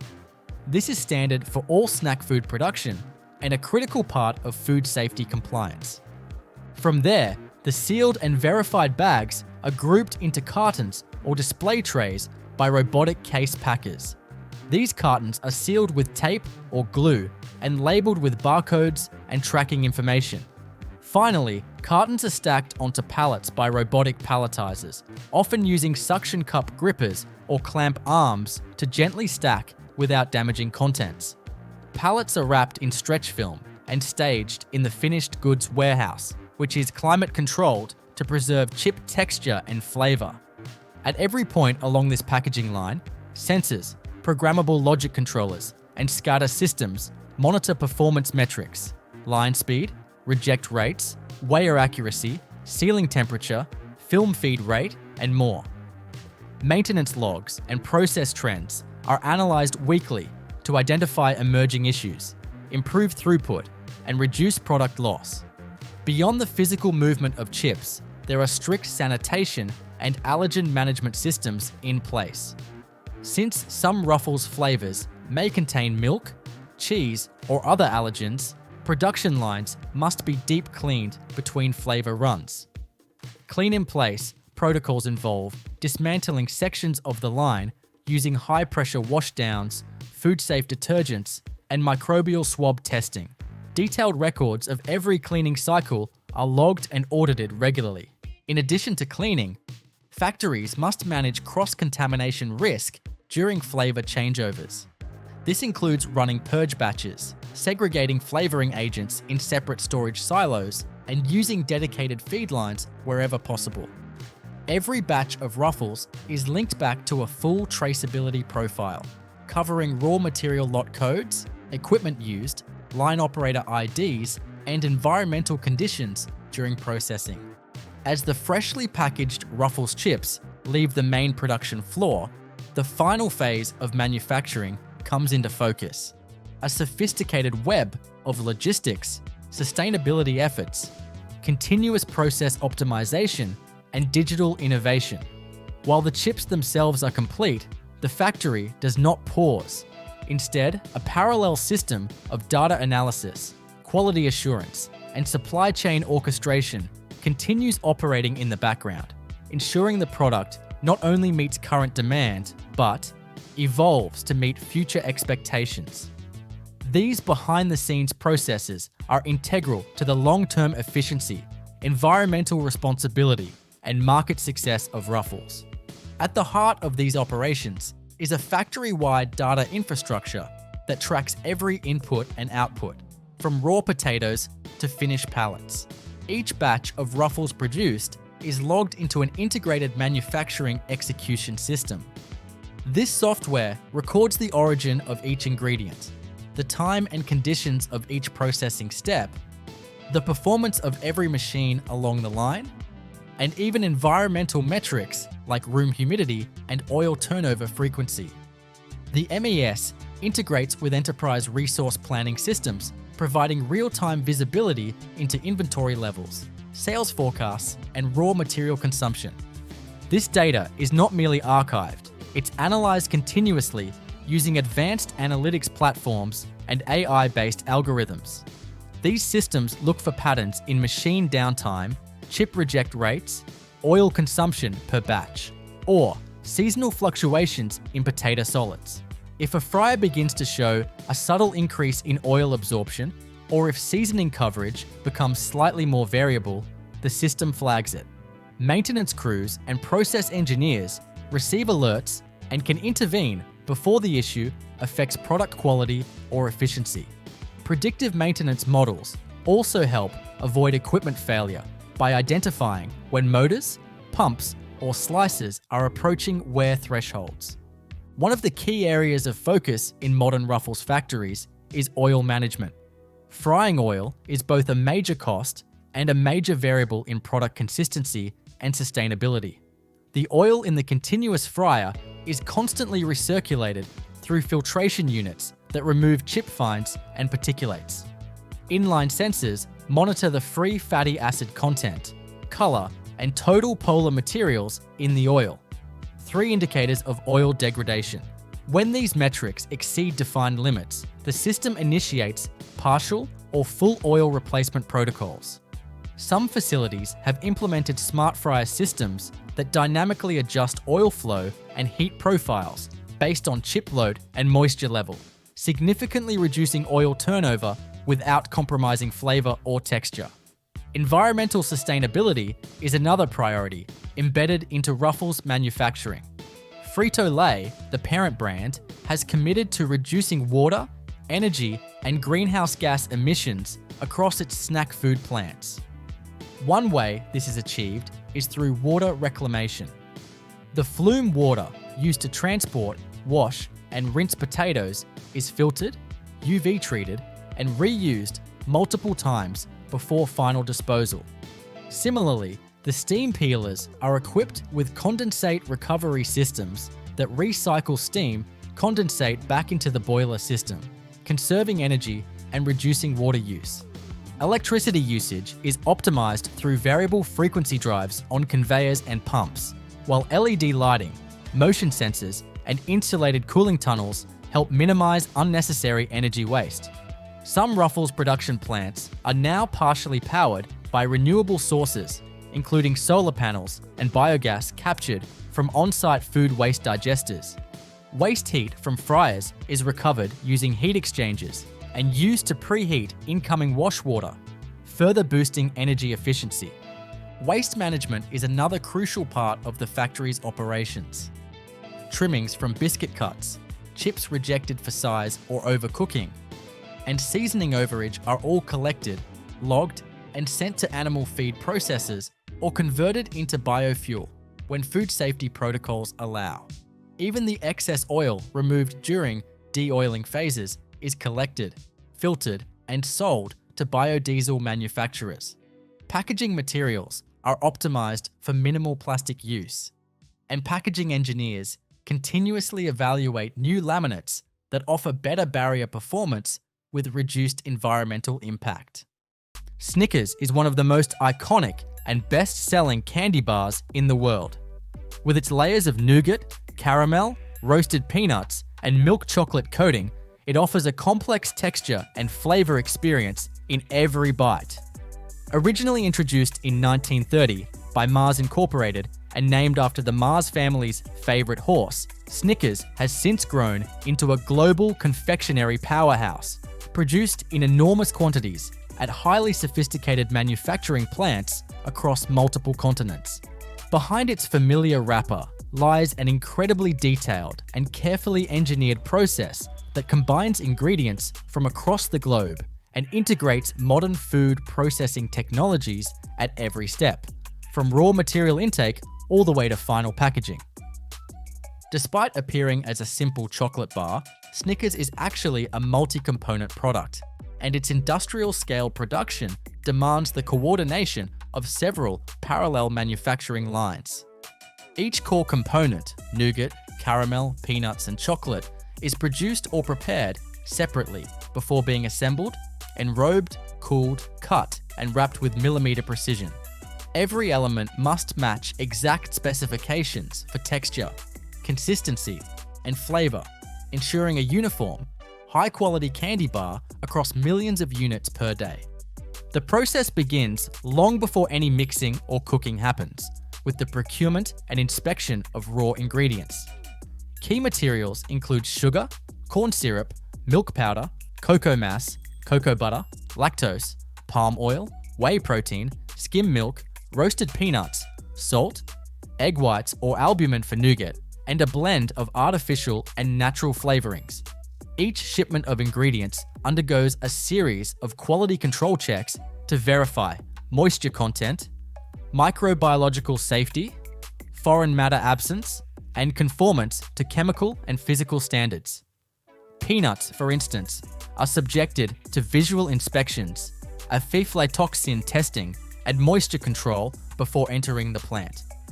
Inside the Snickers factory, production begins with the creation of the nougat layer, which forms the foundational base of the bar. Nougat is produced in large continuous mixers called planetary mixers or Z-blade mixers, where sugar, corn syrup, and water are heated together to form a syrup. This syrup is then whipped with dried egg whites or reconstituted albumin, which aerates the mixture and creates a light, fluffy texture. Powdered milk, or whey, is often added during this stage to enrich the nougat and give it a creamy, dairy undertone. The mixture is aerated until it achieves the correct density and structure, then spread evenly onto a moving stainless steel belt or release-coated conveyor, where it is formed into a continuous slab several centimeters thick. The nougat slab then enters a temperature and humidity-controlled cooling tunnel, where it is set to the proper firmness for the next stage of assembly. While the nougat is cooling, caramel production is underway on a separate line. Caramel for Snickers is made through a controlled Maillard and caramelization process, which involves heating a mixture of sugar, corn syrup, milk, and fat to precise temperatures, usually between 120 to 135 degrees Celsius. This mixture is cooked in large batch kettles or continuous vacuum cookers, depending on the line configuration. As the caramel cooks, it undergoes a series of complex chemical reactions that develop its golden color and characteristic flavor. Temperature and time are tightly regulated to achieve the correct viscosity, chewiness, and moisture content. Once cooked, the hot caramel is held in heated jacketed tanks and pumped toward the depositor stations. Next comes the peanut application. Peanuts used in Snickers are dry roasted in dedicated roasting ovens, where air temperatures reach between 160 and 180 degrees Celsius. The peanuts are tumbled and roasted until golden brown, then cooled rapidly to preserve texture and prevent overcooking. After roasting, they are screened to remove any broken or undersized pieces and passed through metal detectors before entering the assembly line. Some facilities roast peanuts on-site daily for maximum freshness, while others receive pre-roasted peanuts under vacuum-sealed conditions. The cooled nougat slab proceeds down the assembly conveyor, where a curtain of warm, flowing caramel is deposited onto its surface using a heated manifold and depositor nozzles. The caramel is applied as a continuous sheet, carefully controlled for thickness and uniformity. Almost immediately, roasted peanuts are sprinkled onto the hot caramel via a vibratory feeder and distribution head. The timing and density of the peanut application are crucial, as they determine the nut to caramel ratio and the even distribution of peanuts across the bar. As the peanuts press gently into the warm caramel, they become embedded, locking into place as the slab cools further in a secondary tunnel. At this point, the fully assembled slab, composed of nougat, caramel, and peanuts, must be cut into bar-sized pieces. This is done by high-speed ultrasonic or rotary guillotine cutters. First, the slab is trimmed along the edges to remove any irregularities. Then it's cut lengthwise into lanes, and finally crosswise into individual bars, typically weighing around 50 grams each. Blade temperatures, cutting angles, and spacing are all controlled electronically to ensure clean cuts without deforming the bars or dragging caramel. Now comes one of the most visually satisfying parts of the Snickers process: the chocolate enrobing. Each freshly cut bar enters an enrobing tunnel where it passes under a continuous curtain of tempered milk chocolate. The chocolate is formulated with specific cocoa solids, milk content, and fat profile to meet Snickers' signature taste and melting properties. The enrober ensures full coverage across the top, sides, and partially underneath each bar, while a vibrating mesh belt removes excess chocolate from the base and smooths the coating. As the chocolate is applied, a decorator wheel or air knife may be used to create the distinctive swirl or texture on the bar's top surface. From here, the bars pass into a long cooling tunnel, typically 50 to 100 feet in length, where refrigerated air gradually brings the bars down to ambient temperature. Cooling must be slow and even to prevent chocolate bloom, cracking, or condensation. The internal temperature of each bar is monitored to ensure the chocolate sets with the correct snap and gloss. Once cooled and fully formed, Snickers bars enter the packaging phase. Each bar is picked up by high-speed robotic arms or conveyor belts and fed into a form-fill seal machine. The machine draws printed film from a roll featuring the Snickers logo, ingredients, and branding, and forms it into a tube around each bar. Heat sealers crimp and seal the film ends, forming a tight, tamper-proof package. At this point, each package is coded with a lot number and production date using laser or inkjet printing, allowing for traceability and quality control. Wrapped bars are then conveyed to cartoning machines, where they are grouped into boxes or trays, such as 6-packs, fun-size bags, or retail display cartons, depending on the final format. These secondary packages are sealed, labeled, and palletized using robotic case packers and palletizers. Each pallet is shrink-wrapped and tagged with a barcode that links to the factory's central traceability system, allowing the manufacturer to track the product from production to store shelf. Quality control is continuous throughout the entire process. Automated sensors and machine vision systems verify the size, shape, and coating integrity of every bar. Random samples are pulled for moisture analysis, sensory evaluation, melt testing, and microbiological screening. Any deviations from expected parameters trigger line adjustments or halts, and full traceability ensures that issues can be isolated and addressed rapidly. Metal detectors, X-ray machines, and check weighers are integrated into the line to detect foreign materials, verify weight compliance, and prevent packaging errors. Once palletized, Snickers bars are distributed to warehouses and logistics centers under climate-controlled conditions. Although Snickers is a shelf-stable product, Temperature fluctuations can affect chocolate integrity, so most facilities aim to store and ship within a 15 to 25 degree Celsius window. Trucks and containers are loaded based on regional demand forecasts, and pallets are rotated using FIFO inventory systems to maintain freshness. Modern Snickers plants are marvels of automation and efficiency. Sophisticated PLCs and SCADA systems monitor real-time metrics like line speed, yield, downtime, and ingredient usage. Many factories employ advanced energy recovery systems and water recycling processes to reduce environmental impact. Innovations such as continuous candy forming technology, robotic quality inspection, and AI-based predictive maintenance keep production lines running 24/7 with minimal intervention. Meanwhile, R&D teams work behind the scenes to optimize formulations, improve shelf life, and develop new product variants such as Snickers almond, Snickers peanut butter, or limited edition flavors. M&Ms, those small, colorful, candy-coated chocolate pieces, are one of the most recognizable and beloved candies in the world. First introduced in 1941 by Forrest Mars Sr., the son of Mars Company founder Frank Mars, M&Ms were initially developed as a way to provide soldiers with chocolate that wouldn't melt in their hands. That mission led to the development of a hard sugar shell surrounding a chocolate center, a revolutionary idea at the time, and one that laid the foundation for one of the most successful confectionery products in history. Today, M&Ms are produced in staggering quantities in highly advanced manufacturing facilities equipped with state-of-the-art automation and food safety systems. Despite their small size, the industrial process used to create them is one of the most sophisticated in the candy world.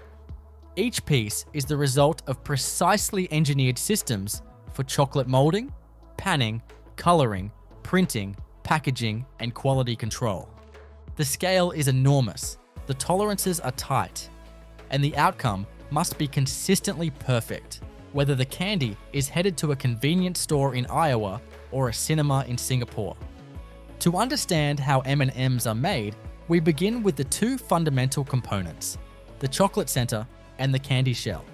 The chocolate core itself is not simply poured into the candy, it is molded with precision into perfectly rounded shapes using a highly refined chocolate formulation. The core ingredients for the milk chocolate used in classic M&Ms include cocoa mass, cocoa butter, skim milk, milk fat, sugar, soy lecithin as an emulsifier, and vanillin, or natural vanilla flavoring. These raw materials are sourced globally under strict food safety and sustainability guidelines. The chocolate making process begins with the blending of cocoa liquor and cocoa butter in large heated tanks. Sugar and milk powder are added, and the mixture is refined through a series of steel rollers that reduce particle size to between 15 and 25 microns, small enough to eliminate any gritty mouthfeel. This refined chocolate paste then enters a process called conching, where it is stirred, aerated, and heated for several hours in conche machines to develop flavor and smooth texture. The final liquid chocolate is tempered, which involves cooling and reheating the mixture to specific temperatures to stabilize the cocoa butter crystals and give the chocolate its glossy finish and characteristic snap. Once tempered, the chocolate is moved to molding machines, where it is deposited into small spherical or lentil-shaped molds, typically made of polished stainless steel or food-grade polycarbonate. These molds are vibrated to remove air bubbles and ensure uniformity. The chocolate is then cooled in controlled chambers to solidify the cores. Once fully hardened, the centers are demolded and transferred to temporary holding bins for the next critical step, sugar panning. Sugar panning is the heart of the M&M's production process, and it's where the chocolate core is transformed into a smooth, glossy, colorful candy. This process takes place inside large rotating stainless steel pans known as draggie pans or panning drums. The chocolate centers are loaded into these pans in batches of thousands of pieces. As the pan rotates, a fine mist of sugar syrup is sprayed onto the tumbling chocolate centers using atomized nozzles. This syrup, made from a blend of sucrose and glucose, begins to build up a thin, sticky layer on each piece. After each application of syrup, the pieces are dusted with fine, dry sugar to crystallize the syrup and harden the surface. This layering process is repeated dozens of times, each cycle building up the shell by just fractions of a millimeter. Industrial airflow systems introduce warm, dehumidified air into the pans to control drying time and prevent clumping. The rotation speed, air temperature, syrup concentration, and pan angle are all controlled automatically to ensure each layer dries evenly and that the candy remains perfectly rounded throughout the process. Once the sugar shell reaches the desired thickness, typically around 1 millimeter, it is time to apply color. The base shell at this point is white, with all pieces identical in shape and size. To color the candies, a food-grade dye solution is sprayed in thin layers over the tumbling candies using metered pump systems. Each batch is separated by color: red, orange, yellow, green, blue, and brown for the standard mix, and processed independently to avoid cross-contamination. The dye adheres to the surface, and another series of drying steps ensures it bonds permanently to the shell. Some plants use separate pans for each color, while others cycle batches through color-specific coating stations. After coloring, the candies undergo the final shell treatment, polishing. This is where M&Ms get their trademark glossy finish. A food-safe polish, usually a mix of carnauba wax and beeswax, is applied in very small quantities to the tumbling candies. As the pan rotates, the wax distributes evenly, and the candies develop a smooth, shiny finish. This step is done without heat to avoid damaging the color or the structure of the shell. At this point, the M&Ms look nearly finished, but they're still missing one key detail: the M printed on each piece. The printing process uses high-speed rotary pad printers that stamp the lowercase m in white edible ink onto the surface of each candy. The candies are fed into the printer via vibrating feeders that align them so the flattest side faces up. Vision systems guide the print heads to ensure accurate placement, even on pieces that may be slightly off-center or tilted. The speed of this step is astonishing, with modern printers capable of stamping thousands of candies per minute with remarkable precision. With printing complete, the M&Ms move into the final inspection and packaging phases. First, they pass through a combination of optical scanners, color sensors, and metal detectors. Any off-color, misshapen, or unprinted candies are automatically rejected. Some facilities also use X-ray machines to detect internal structural defects or contaminants that may have escaped earlier controls. Once approved, the candies are directed into packaging systems that portion them into bags, tubes, boxes, or bulk containers, depending on their destination. The packaging machinery varies depending on format. For standard retail bags, vertical form-fill-seal machines are used. These machines unroll printed packaging film, form it into a tube, fill it with a precise weight of M&Ms, and seal it, all in a matter of milliseconds. Larger pouches, like share size or party size bags, are handled on horizontal bagging machines with multi-head weighing systems that ensure accuracy within fractions of a gram. Other configurations, such as theater boxes or cardboard tubes, require cartoning machines that fold, glue, fill, and seal the packages in continuous motion. Each package is then coded with traceability information, including batch number, manufacturing date, and expiration date, using laser coders or thermal inkjets. All finished products pass through a final check weigher to verify correct weight and packaging integrity. They are then grouped into cases by robotic packers, palletized by robotic arms, and wrapped in stretch film for storage or shipment. Pallets are labeled with barcodes linked to inventory management systems, allowing the factory to track each batch from production to distribution. Once produced and packaged, M&Ms are stored in temperature-controlled warehouses. Although the sugar shell provides excellent protection against moisture and oxygen, the chocolate interior remains sensitive to heat. Warehouses maintain conditions between 15 and 21 degrees Celsius to ensure shelf stability. From here, the product is shipped via trucks or containers to retailers, wholesalers, and distribution centers around the world. The supply chain is optimized for rapid movement, with product typically reaching retail shelves within days or weeks of production. Throughout the process, rigorous quality assurance protocols are in place. Samples from every batch are sent to on-site labs for analytical testing, including moisture content, shell thickness, dye uniformity, and flavor profile. Sensory panels evaluate taste, crunch, and melt behavior. Any deviation from the brand's strict specifications can trigger a batch hold, requiring investigation before release. Modern M&M's plants are models of manufacturing excellence. They feature advanced automation systems, real-time data monitoring, and energy-efficient infrastructure. Operators can monitor line performance from centralized control rooms with digital dashboards tracking yields, downtime, and material consumption. Many plants incorporate sustainable practices such as water recycling, reduced packaging weight, and renewable energy usage. At the same time, R&D teams constantly work on developing new varieties from peanut and pretzel to crispy, caramel, brownie, and seasonal additions, all while maintaining the same high standard of consistency.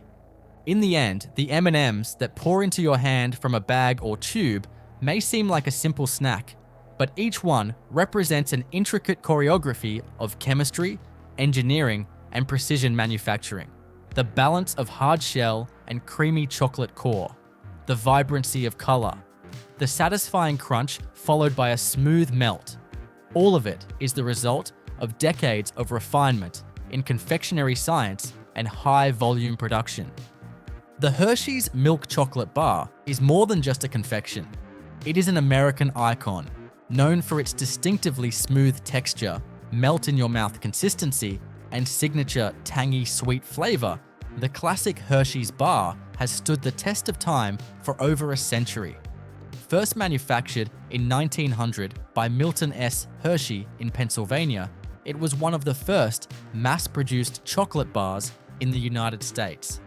Hershey's success laid the groundwork for what would become a massive industrial chocolate empire. And today, the production of Hershey's chocolate is a masterclass in large-scale food engineering, ingredient chemistry, and manufacturing precision. At the heart of the Hershey's chocolate process is milk chocolate, crafted from a unique blend of milk, cocoa solids, sugar, and fats that give it its signature flavor. The manufacturing process, while grounded in traditional chocolate-making principles, is executed on a scale involving towering silos, automated refining lines, continuous mixing systems, and precision-controlled thermal processes. Every single Hershey's chocolate bar is the culmination of multiple interdependent processing lines that have been engineered to transform raw agricultural ingredients into highly uniform and high-quality confections. The journey of a Hershey's bar begins with raw material sourcing. Key ingredients include sugar, milk, cocoa beans, cocoa butter, chocolate liquor, and lecithin.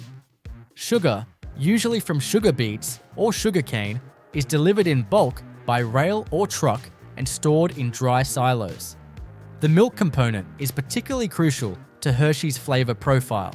Unlike many European chocolate manufacturers that use dried milk powders, Hershey's incorporates fresh liquid milk or condensed milk in its formulations.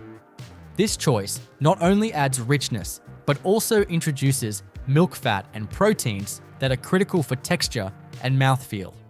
The milk is sourced from dairy farms located near the manufacturing facilities and is subject to rigorous microbiological and compositional testing. Cocoa beans, the foundational ingredient of all chocolate, arrive at the plant in jute sacks or bulk containers. These beans are sourced from multiple regions around the equator, including West Africa, Central America, and Southeast Asia.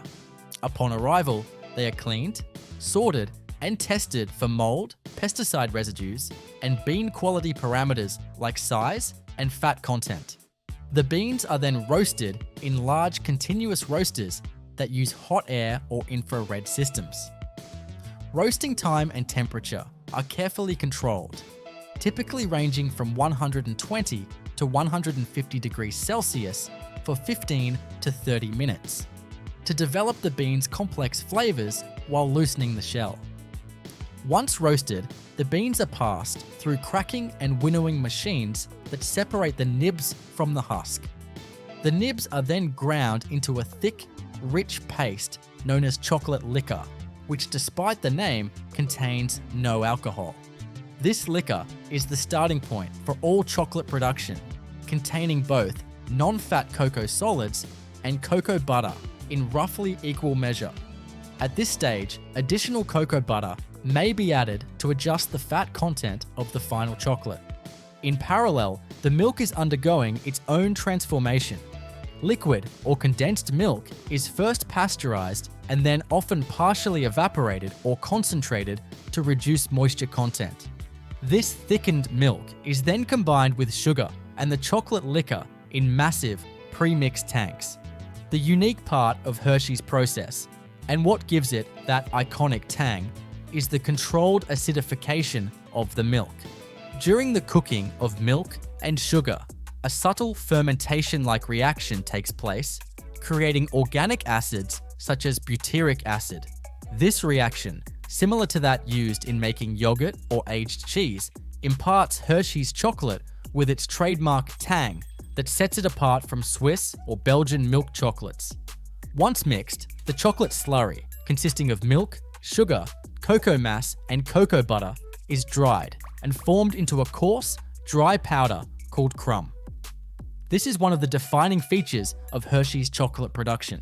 The crumb is made by evaporating most of the moisture from the mixture, resulting in a shelf-stable, intermediate product that can be stored and blended later with fresh chocolate liquor and additional cocoa butter. The crumb process gives the chocolate added richness and helps preserve flavor over time. To turn crumb into finished chocolate, the powder is transferred into large continuous mixers where it is reconstituted with chocolate liquor, cocoa butter, and emulsifiers like soy lecithin. These mixers churn the ingredients until they become a uniform paste. From here, the chocolate enters the refining stage. Refining is performed using a series of heavy-duty steel rollers, typically 5 in sequence, each set closer together than the last. These rollers reduce the particle size of the chocolate to around 20 microns, smaller than the tongue can detect, ensuring a silky smooth texture. During refining, the chocolate surface area increases dramatically, which enhances flavor development and allows for even distribution of fat around the solid particles. Following refining, the chocolate enters the conching process. Hershey's uses large longitudinal or rotary conches, which are heated, agitated tanks that mix, aerate, and temper the chocolate for several hours, sometimes up to 24. This step allows volatile acids to dissipate, texture to smoothen, and flavor compounds to evolve. It's here where the chocolate develops its final mouthfeel and aroma. Conching also helps coat every sugar and cocoa particle with fat, contributing to a luxurious melt. Once the chocolate has been conched and reaches the required viscosity and flavor profile, it is ready for tempering. Tempering is a tightly controlled process of heating and cooling the chocolate to encourage the formation of stable cocoa butter crystals, specifically formed via crystals. These crystals give the chocolate a glossy appearance, firm snap, and resistance to fat bloom. Hershey's tempering systems are fully automated and equipped with digital sensors to maintain the chocolate in a narrow temperature window, typically between 29 and 32 degrees Celsius. Tempered chocolate is then pumped through insulated pipes to molding stations. These molding machines deposit precise volumes of chocolate into bar molds using servo-controlled nozzles. The molds are then vibrated to eliminate air bubbles and ensure uniform thickness. Once filled, the molds pass through a cooling tunnel, typically 20 to 30 meters long, where the chocolate solidifies as it moves slowly along a conveyor. The cooling tunnel is maintained at a carefully controlled gradient, ensuring that the bar contracts evenly and releases cleanly from the mold. The process begins with the careful selection and sourcing of raw ingredients. The primary components of KitKat bars include wheat flour, sugar, cocoa mass, cocoa butter, milk powder, vegetable oils, and emulsifiers.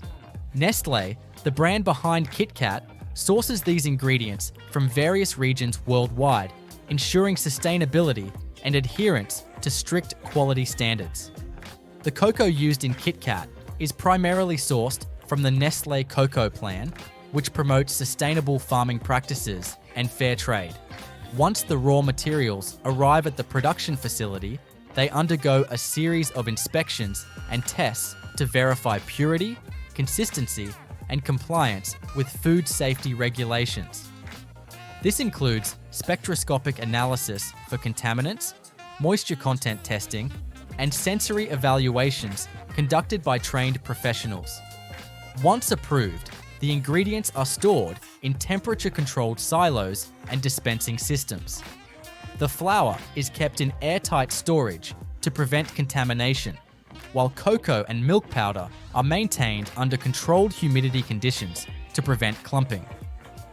Automated feeding systems transport these raw materials to the respective processing units, ensuring precise measurement and consistency in formulation. The first major step in KitKat production is wafer baking. The signature light and crispy wafer layers are created through a precise blending of wheat flour, water, sugar, and vegetable oils. Large industrial mixers, equipped with programmable logic controllers, ensure thorough mixing to produce a smooth and homogeneous batter. Once mixed, the batter is transferred via pressurized pumps to high-speed continuous wafer baking ovens. These ovens feature rotating baking plates that evenly distribute the batter across the surface, forming thin sheets of wafer. The baking plates operate at carefully controlled temperatures, typically around 180 to 200 degrees Celsius, ensuring uniform texture and color. The baked wafer sheets emerge golden brown and crisp, ready for the next stage. To enhance the crispness, the wafer sheets pass through a controlled cooling system.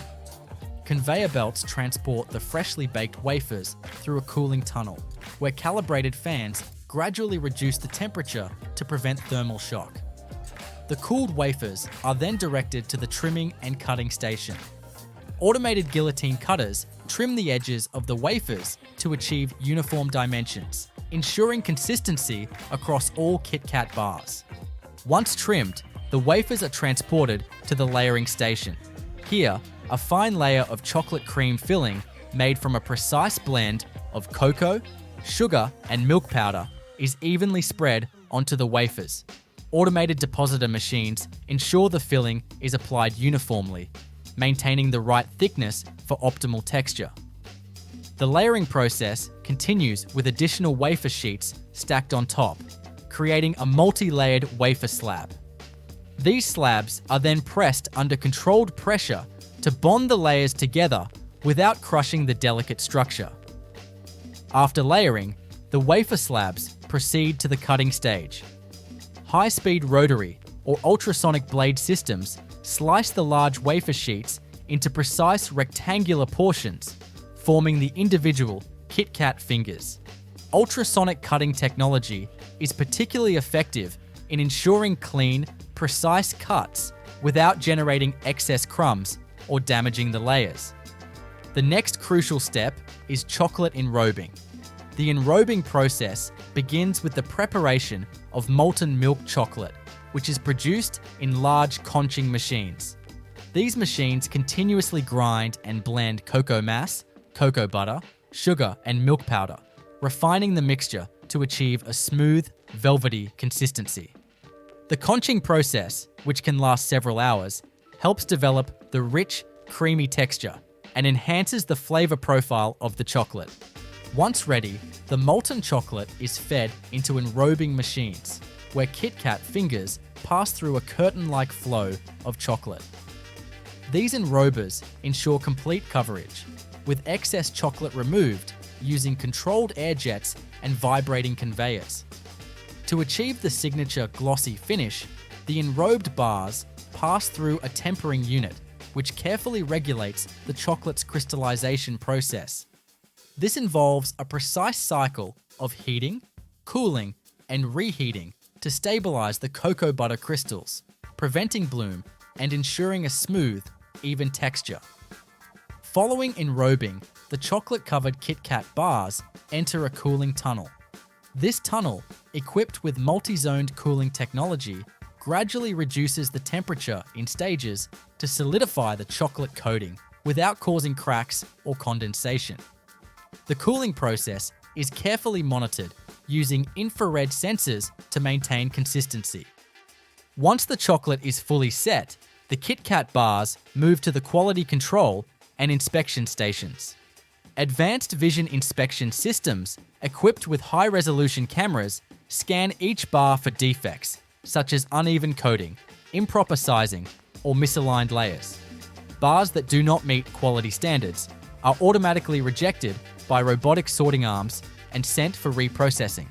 Additional quality checks include weight verification, moisture content analysis, and sensory testing conducted by trained specialists.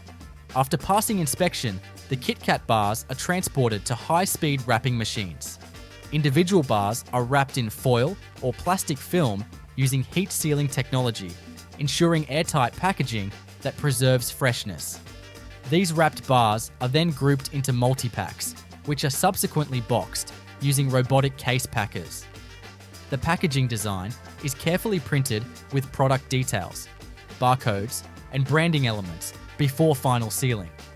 The packaged KitKat bars are then palletized for distribution. Automated palletizing systems stack the boxes onto pallets in a precise arrangement to optimize space utilization during transportation. These pallets are shrink-wrapped for stability and loaded onto temperature-controlled trucks for delivery to distribution centers worldwide. The logistics process is carefully coordinated to ensure timely delivery, with real-time tracking systems monitoring shipments from factory to retailer.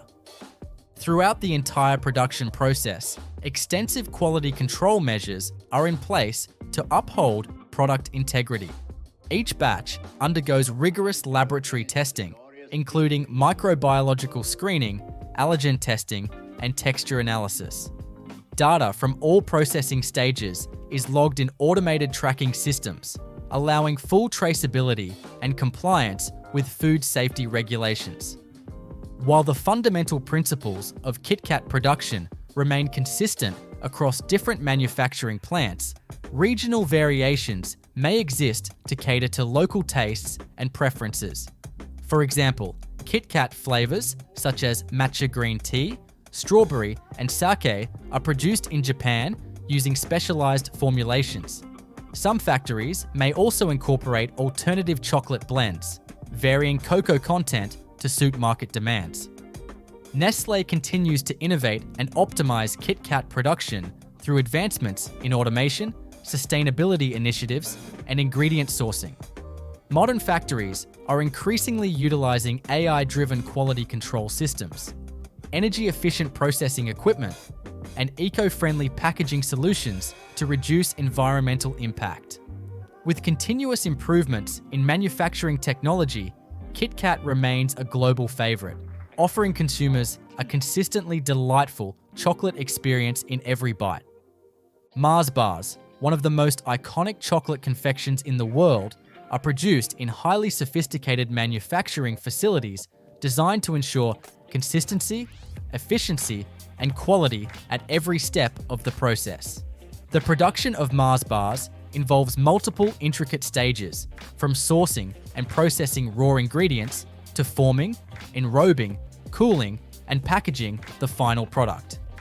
Each step is meticulously controlled using advanced automation technology and stringent quality control measures to ensure the signature caramel, nougat, and chocolate combination is perfectly replicated in every bar. The process begins with the careful selection of raw ingredients. The main components of a Mars bar include sugar, cocoa mass, cocoa butter, skimmed milk powder, whey powder, palm fat, glucose syrup, lactose, milk fat, and egg whites. These ingredients are sourced from trusted suppliers and undergo rigorous quality assurance checks upon arrival at the factory. Sugar, which plays a crucial role in both the nougat and caramel layers, is stored in large silos, where it is kept dry and free from contamination. Cocoa products, including cocoa mass and cocoa butter, are stored in climate-controlled environments to prevent degradation. Dairy ingredients, such as skimmed milk powder and whey powder, are tested for purity and consistency before use. Once the raw ingredients are approved, the first major stage in Mars bar production is the creation of the nougat layer. Nougat is a key structural component of the bar, providing a soft, chewy texture that contrasts with the caramel and chocolate. The nougat making process begins in large industrial mixing tanks, where a combination of sugar, glucose syrup, and water is heated to create a syrup. This syrup is then aerated using a whipping system, which incorporates fine air bubbles to achieve the desired light and fluffy texture. During this stage, egg whites or hydrolyzed soy protein are added as stabilizers to maintain the nougat's consistency. Once the nougat mixture reaches the proper texture, it is transferred onto a continuous conveyor belt, where it is spread into an even layer. This belt passes through a cooling tunnel to allow the nougat to set before it reaches the next stage of the process. The cooled nougat layer is then precisely cut into rectangular strips using high-speed guillotine cutters. These strips will form the base of each Mars bar. The next step in the process is the caramel layer. The caramel used in Mars bars is created through a controlled cooking process that involves heating sugar, glucose syrup, and milk ingredients to high temperatures. This process requires careful monitoring to achieve the perfect balance of sweetness and viscosity. Industrial batch cookers equipped with automated temperature controls ensure that the caramel reaches the ideal consistency before it is deposited onto the nougat base. The caramel is applied as a continuous sheet over the nougat layer, ensuring even distribution and uniform thickness. Once the caramel is applied, the combined nougat and caramel layers proceed through a controlled cooling tunnel, where the temperature is gradually reduced to allow the caramel to set without becoming too hard or sticky.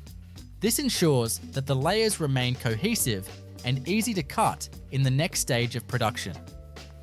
After cooling, the layered nougat and caramel sheets are fed into an automated cutting system, which uses precision blades to slice them into individual bar-sized portions. These freshly cut bars are then transported via conveyor belts to the enrobing station, where they receive their final chocolate coating. The enrobing process is a critical step in Mars bar production, as it gives the bars their signature smooth milk chocolate exterior. The chocolate coating is made from a blend of cocoa mass, cocoa butter, sugar, and milk powder, which is carefully tempered to achieve the perfect texture and glossy finish. The tempering process involves heating and cooling the chocolate in a controlled manner to ensure the cocoa butter crystals form a stable structure, preventing fat bloom and ensuring a smooth mouthfeel. At the enrobing station, the cut nougat and caramel bars pass through a curtain-like waterfall of molten chocolate, which fully coats them. Excess chocolate is removed using controlled air jets and vibrating conveyors to ensure an even layer without excessive buildup. Some factories use a two-stage enrobing process, where an initial thin layer of chocolate is applied as a base coat before the final. thicker chocolate layer is added. After enrobing, the chocolate-covered bars enter a multi-zone cooling tunnel, which gradually reduces their temperature in controlled stages. This cooling process allows the chocolate to set properly without developing cracks or a dull surface. The bars emerge from the cooling tunnel with a perfectly set chocolate shell, ready for the final stages of quality control and packaging. Quality control is a fundamental part of Mars bar production, ensuring that only bars meeting strict standards reach consumers. Automated vision inspection systems equipped with high-resolution cameras scan each bar for defects such as uneven coating, misshapen forms, or inconsistencies in size. Bars that do not meet the required specifications are automatically rejected and sent for reprocessing. Additional quality control measures include weight checks using precision weighing systems, texture analysis, and sensory evaluations conducted by trained specialists. Once the bars pass quality inspection, they proceed to the packaging area, where high-speed wrapping machines individually wrap each bar in foil or plastic film. These machines use heat sealing technology to create airtight packaging that preserves freshness and prevents contamination. The wrapped bars are then grouped into multi-packs and placed into branded cartons, which are sealed and labeled using automated case packing systems. The final step in the process is palletization and distribution. Automated palletizing systems stack the packaged bars onto pallets in a precise arrangement to optimize space utilization during transportation. The pallets are shrink-wrapped for stability and loaded onto temperature-controlled trucks for distribution to retail stores and supermarkets worldwide. The entire logistics process is carefully coordinated to ensure timely delivery while maintaining the product's freshness and quality. Throughout the entire manufacturing process, Mars maintains stringent quality control and food safety standards. Each production batch undergoes extensive laboratory testing, including microbial analysis, allergen testing, and moisture content verification. The company also invests in sustainable sourcing initiatives, ensuring that key ingredients such as cocoa and palm oil are responsibly sourced to minimize environmental impact. Different Mars manufacturing facilities may incorporate slight variations in processing techniques based on regional ingredient availability, consumer preferences, or proprietary formulations. Some facilities may use alternative chocolate blends with varying cocoa content to cater to specific markets, while others may modify the nougat formulation for textural differences. Additionally, Mars continuously invests in research and development to improve efficiency, reduce energy consumption, and enhance sustainability in its production processes. With advancements in automation, AI-driven quality control systems, and eco-friendly packaging innovations, the production of Mars bars continues to evolve while maintaining the signature taste and texture that consumers have loved for generations. Twix, one of the world's most beloved chocolate bars, is manufactured using a highly sophisticated and automated process that ensures each bar maintains its signature combination of crunchy biscuit, smooth caramel, and creamy milk chocolate coating. The production of Twix bars occurs in state-of-the-art factories that utilize precision engineering, cutting-edge food processing technology, and rigorous quality control protocols. From the sourcing of raw ingredients to packaging and distribution, every step is carefully orchestrated to guarantee consistency, efficiency, and superior taste. The process begins with the selection and procurement of high-quality raw materials. The key ingredients in Twix bars include wheat flour, sugar, palm oil, cocoa butter, skimmed milk powder, cocoa mass, lactose, whey powder, salt, and emulsifiers. These ingredients are sourced from carefully vetted suppliers who must meet strict food safety and sustainability requirements. For instance, the cocoa used in Twix bars is sourced through Mars' Cocoa for Generations initiative, ensuring ethical sourcing and environmental responsibility. Similarly, the palm oil used in the biscuits and caramel is certified sustainable to reduce environmental impact. Upon arrival at the manufacturing facility, the raw ingredients undergo thorough quality checks before entering the production process. These checks include spectroscopic analysis to detect contaminants, moisture content analysis to ensure freshness, and sensory evaluations to verify taste and aroma. Ingredients that meet the necessary standards are then stored in temperature-controlled silos and storage units to maintain their quality. The first step in the actual production process is the creation of the biscuit base.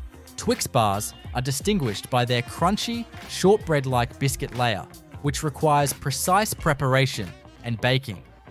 The process begins in large industrial mixers, where wheat flour, sugar, palm oil, and leavening agents are combined to form a dough.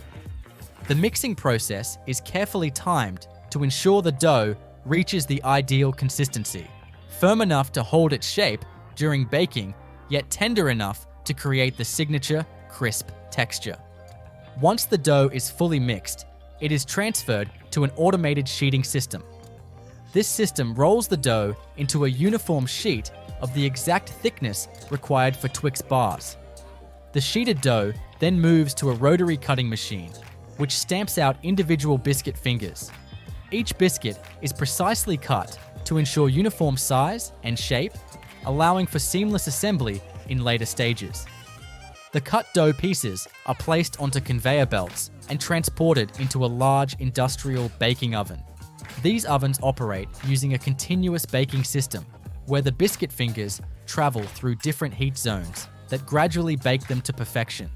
The baking temperature is carefully controlled, typically ranging between 180 to 200 degrees Celsius, 356 to 392 degrees Fahrenheit, ensuring that each biscuit is evenly baked to a golden brown.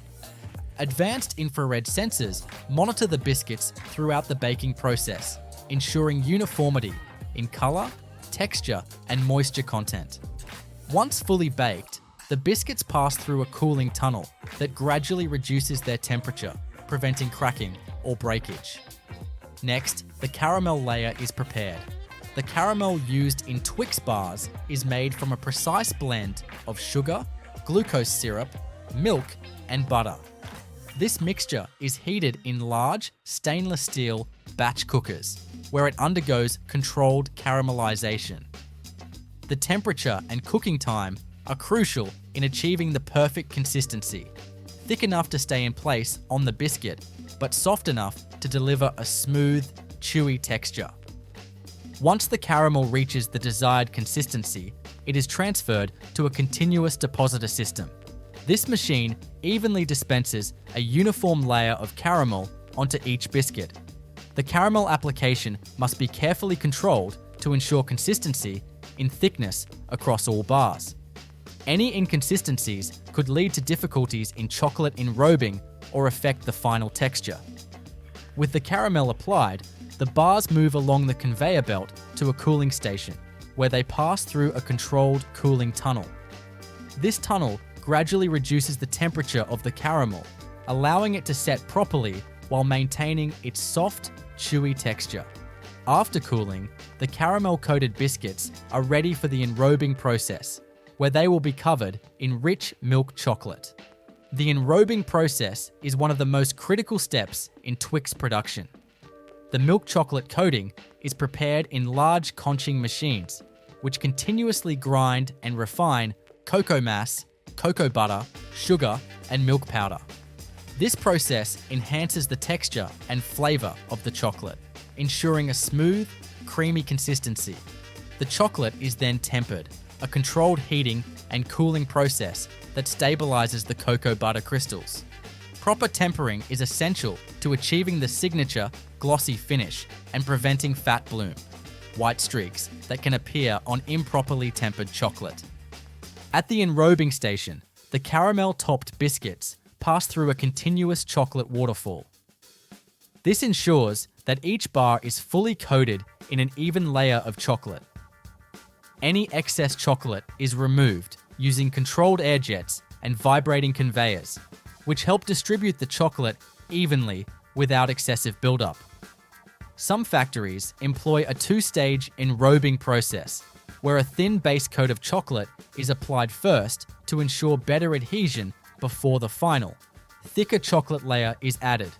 Once the bars are coated, they enter a multi-zone cooling tunnel. This tunnel is divided into different temperature zones that gradually reduce the temperature, allowing the chocolate to set perfectly without cracking or becoming dull. The bars emerge from the cooling tunnel with a firm, glossy chocolate coating, ready for the next stage of production. Quality control is a top priority at every stage of Twix production. After cooling, the bars pass through a series of automated inspection systems. High-speed vision cameras scan each bar for inconsistencies in chocolate coating, caramel distribution, and overall shape. Any bars that do not meet specifications are automatically rejected and sent for reprocessing. In addition to visual inspections, quality control teams conduct random weight checks, moisture analysis, and sensory evaluations to ensure that each batch meets Mars's stringent quality standards. Once the bars have passed inspection, they move to the packaging stage. Twix bars are individually wrapped using high-speed horizontal flow wrapping machines. These machines use heat sealing technology to create airtight packaging that preserves freshness and prevents contamination.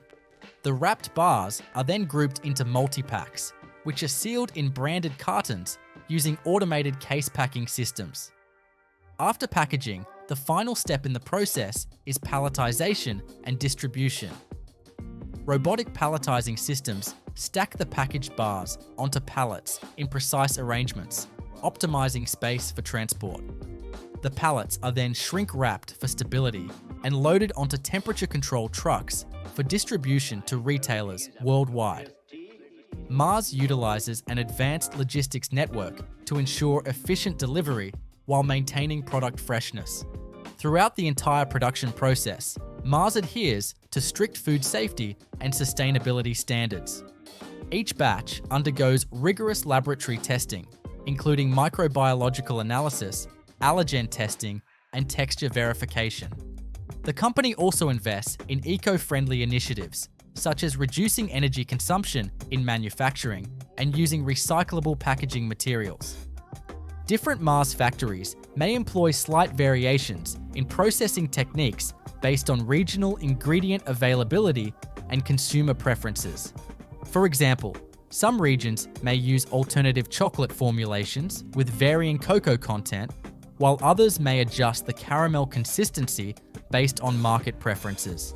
Additionally, limited edition Twix flavors, such as Twix white chocolate and Twix peanut butter, require modifications in ingredient formulation and processing techniques.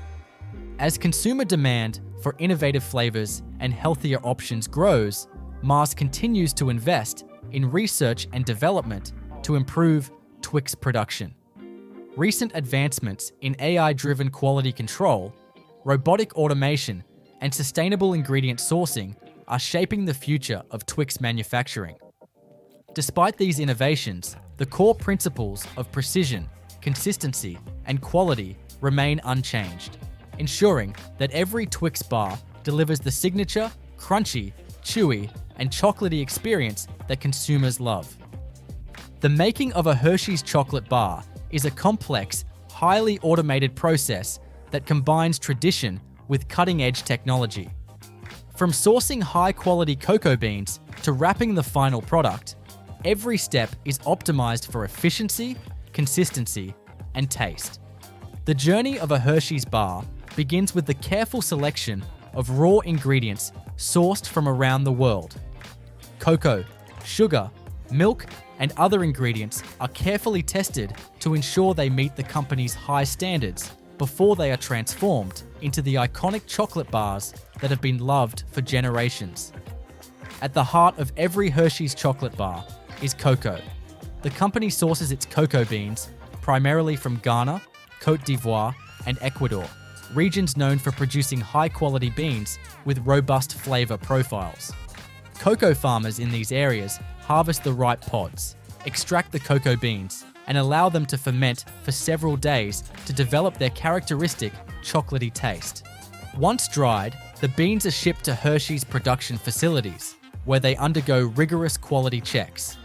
Each shipment is tested for moisture content, flavor consistency, and the absence of contaminants. Only the highest quality beans make it through this stringent selection process. Once approved, the cocoa beans are sent to the roasting stage.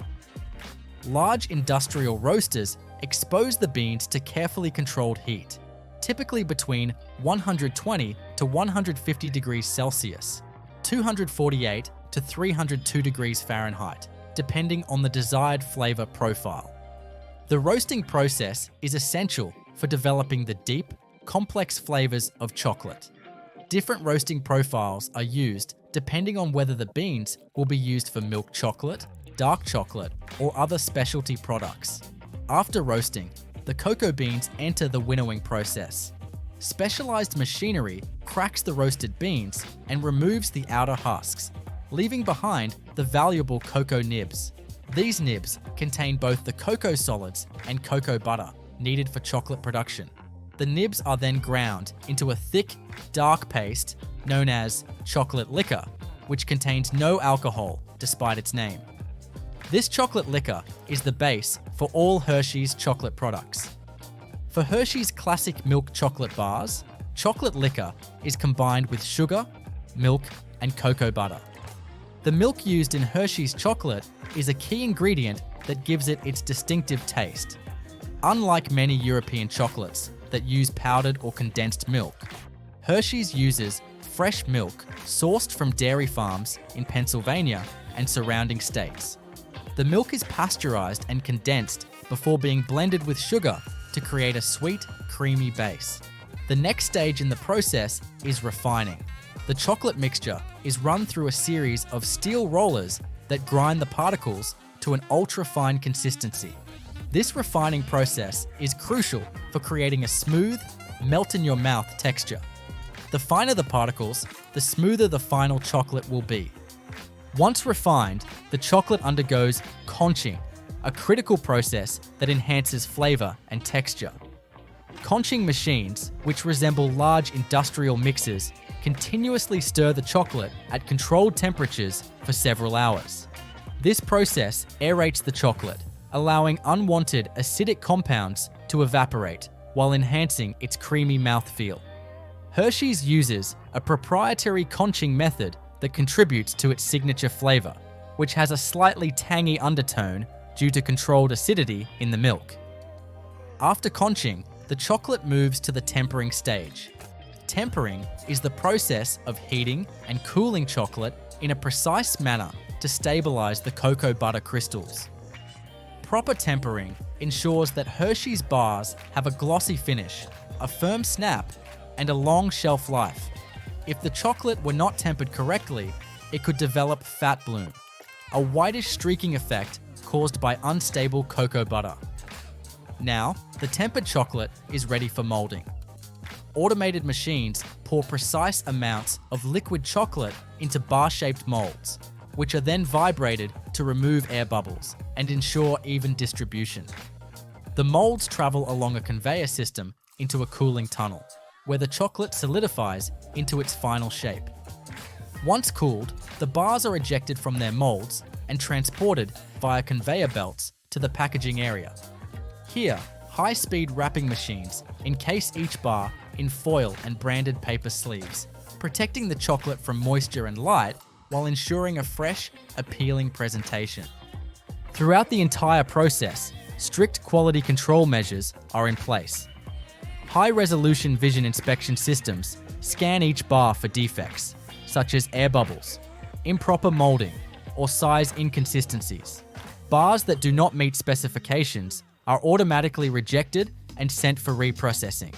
Additionally, random sensory evaluations are conducted by trained taste testers to ensure that the flavor, texture, and overall quality remain consistent. Once packaged, the final step is palletization and distribution. Automated robotic arms stack the packaged bars onto pallets, which are then shrink-wrapped for stability. These pallets are loaded onto temperature-controlled trucks and shipped to retailers worldwide. Hershey's operates an advanced logistics network that ensures timely delivery while maintaining product freshness. The entire manufacturing process is designed for efficiency, consistency, and sustainability. Hershey's continues to invest in eco-friendly initiatives, such as reducing water and energy consumption in production, using ethically sourced cocoa, and optimizing packaging materials to minimize waste. Different Hershey's factories may employ slight variations in processing techniques based on regional preferences and ingredient availability. Additionally, specialty products like Hershey's cookies and cream bars or Hershey's dark chocolate require modifications in ingredient formulation and processing times. As the chocolate industry continues to evolve, Hershey's remains at the forefront of innovation, combining tradition with advanced manufacturing techniques to produce its iconic chocolate bars.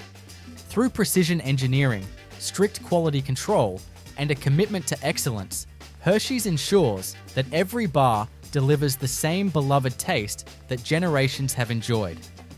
The making of Toblerone, the iconic triangular chocolate bar, is a masterclass in precision engineering, premium ingredient selection, and automated manufacturing processes.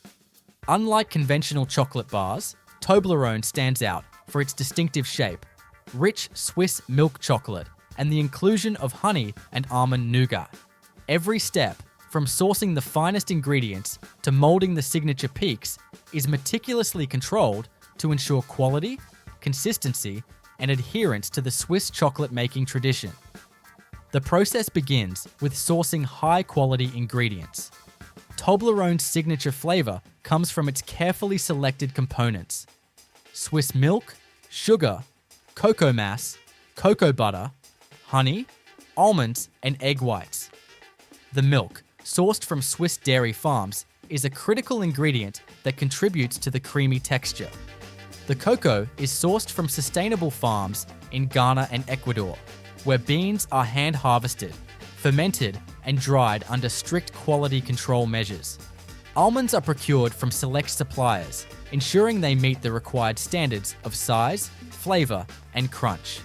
The honey, a key component that adds a subtle sweetness, is sourced from European beekeepers specializing in high-quality aromatic varieties.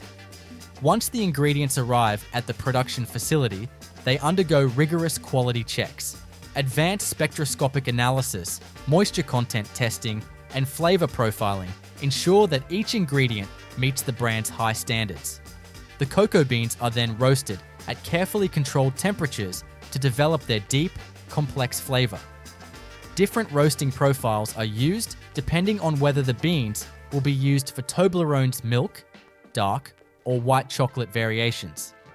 After roasting, the cocoa beans move to the winnowing stage, where high-powered machinery cracks them open and removes the husks. The remaining cocoa nibs, which contain the essence of the chocolate, are then finely ground into a thick, rich paste known as chocolate liquor. This forms the base of Toblerone's chocolate. The chocolate liquor is blended with sugar, cocoa butter, and Swiss milk powder to create the signature, smooth and creamy chocolate mixture. The next step in the process is refining. The chocolate mixture passes through a series of heavy-duty steel rollers that break down the particles to an ultra-fine consistency. This is crucial in achieving the signature melt-in-your-mouth texture. The refining process also helps blend the ingredients evenly, ensuring a perfectly smooth mixture. Following refining, the chocolate undergoes conching, a process that enhances its texture and flavor. Large conching machines continuously mix, aerate, and heat the chocolate for several hours, allowing volatile acids to evaporate and the flavors to develop fully.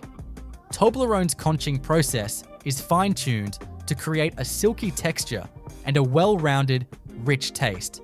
Meanwhile, the honey and almond nougat mixture is prepared in a separate area of the factory. Sugar, honey, and egg whites are heated and aerated to create a light, chewy nougat. Almonds, which have been roasted to bring out their nutty aroma, are chopped into small pieces and folded into the nougat mixture.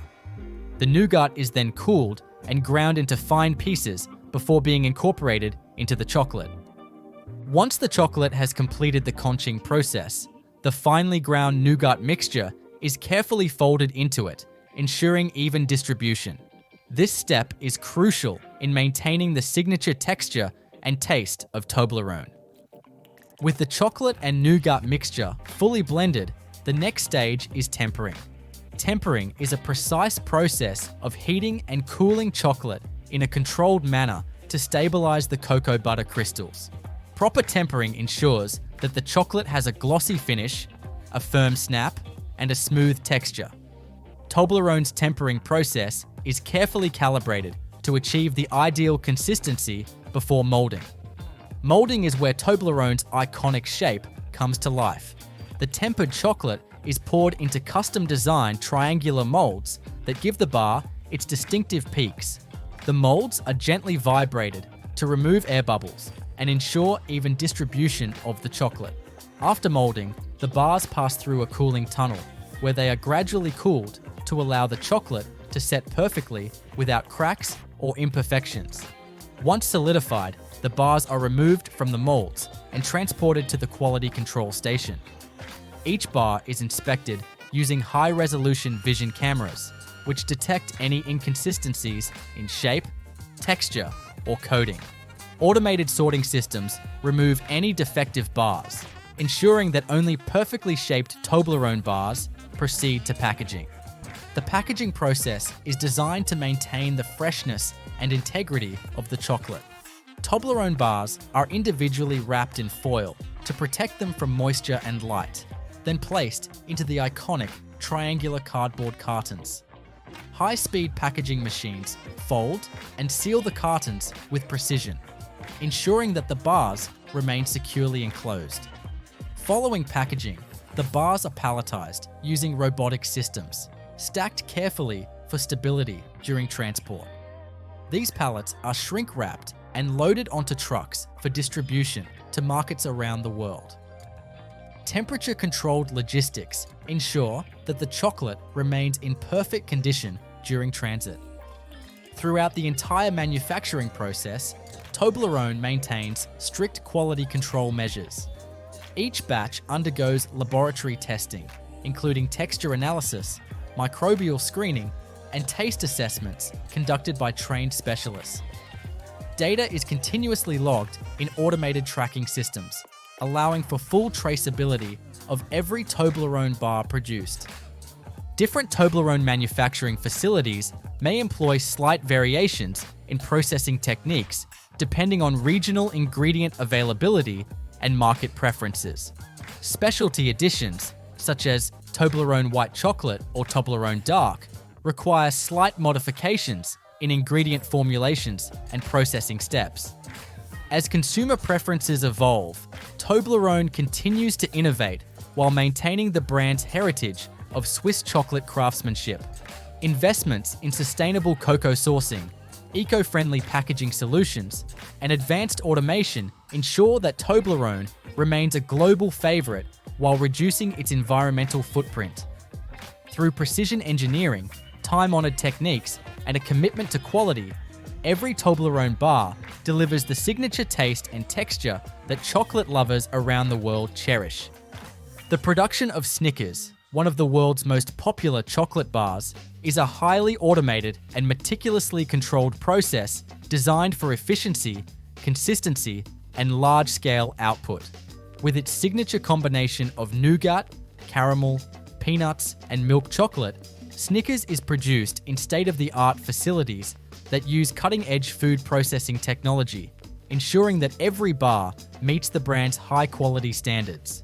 From sourcing the finest raw ingredients to packaging and distribution, every step is optimized to deliver the same taste, texture, and satisfaction in every bite.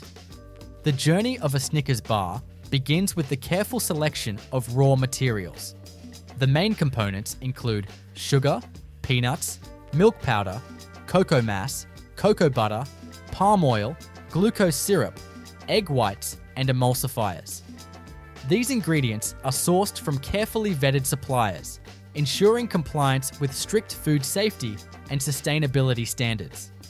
Mars, the company behind Snickers, prioritizes responsible ingredient sourcing, ensuring that cocoa is ethically obtained through its Cocoa for Generations program, which promotes fair labor practices and sustainable farming methods. Peanuts, another crucial ingredient, are primarily sourced from the United States, where they are grown under controlled conditions to maintain size, flavor, and crunch.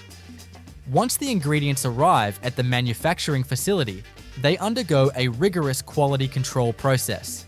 Each batch is tested for moisture content, purity, and potential contaminants. Peanuts, in particular, go through an additional inspection phase, where they are sorted by size and quality. High-speed optical sorting machines remove any defective or discolored peanuts, ensuring that only the best nuts make it into Snickers bars.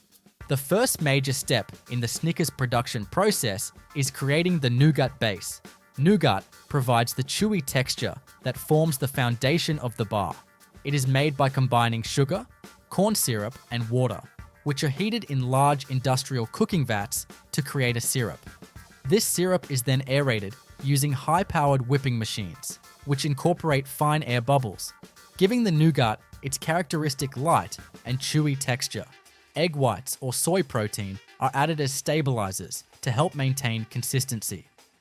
Once aerated, the nougat is spread onto a moving conveyor belt in a continuous sheet, where it is allowed to cool and set. This process is carefully controlled to prevent the nougat from becoming too hard or too soft.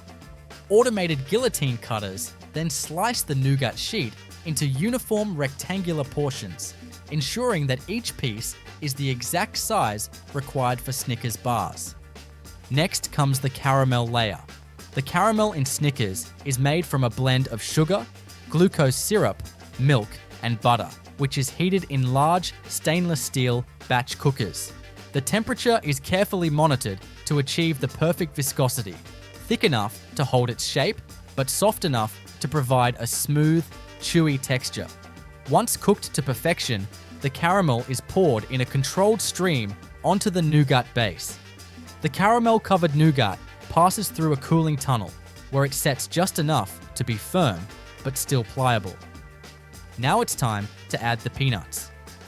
Before being incorporated into the bars, the peanuts are roasted in industrial ovens to enhance their flavor and crunch. After roasting, they are cooled and evenly distributed over the caramel layer using precision peanut dispensers. These machines ensure that each bar receives the right amount of peanuts, maintaining uniformity across all Snickers bars. Once the peanuts are in place, the layered nougat, caramel, and peanut sheet moves to the cutting stage. High-speed rotary blades slice the continuous sheet into individual bar-sized portions. Each cut must be precise, ensuring that the caramel and nougat layers remain intact while maintaining a consistent size. The next critical step is chocolate enrobing. The milk chocolate coating used for Snickers bars is made from a blend of cocoa mass, cocoa butter, sugar, and milk powder. This mixture is refined and conched in large machines that continuously grind the chocolate to achieve a smooth texture. The chocolate is then tempered, a process that involves controlled heating and cooling to stabilize the cocoa butter crystals. Proper tempering ensures a glossy finish and prevents fat bloom, which can cause chocolate to develop a dull appearance. At the enrobing station, the cut bars pass through a waterfall of liquid milk chocolate, fully coating them. Excess chocolate is removed using controlled air jets and vibrating conveyors, ensuring an even layer without excessive buildup. Some factories use a two-stage enrobing process, where a thin base coat of chocolate is applied first to create a stable foundation before the final. Thicker chocolate layer is added. After enrobing, the bars enter a multi-zone cooling tunnel. This tunnel gradually lowers the temperature in controlled stages, allowing the chocolate to set properly without developing cracks or dull spots. Once fully cooled, the Snickers bars emerge with a perfectly solidified chocolate coating, ready for quality inspection. Quality control is a critical component of Snickers production. Each bar undergoes a series of automated inspections to ensure that it meets strict specifications. High-speed vision inspection systems equipped with high-resolution cameras scan each bar for defects such as uneven coating, improper size, or misshapen layers. Any bars that do not meet the required standards are automatically rejected and sent for reprocessing. Additional quality checks include weight verification, moisture content analysis, and sensory testing conducted by trained specialists. Once the bars have passed inspection, they move to the packaging stage. Snickers bars are individually wrapped in plastic film using high-speed horizontal flow wrapping machines. These machines use heat sealing technology to create airtight packaging that preserves freshness and prevents contamination.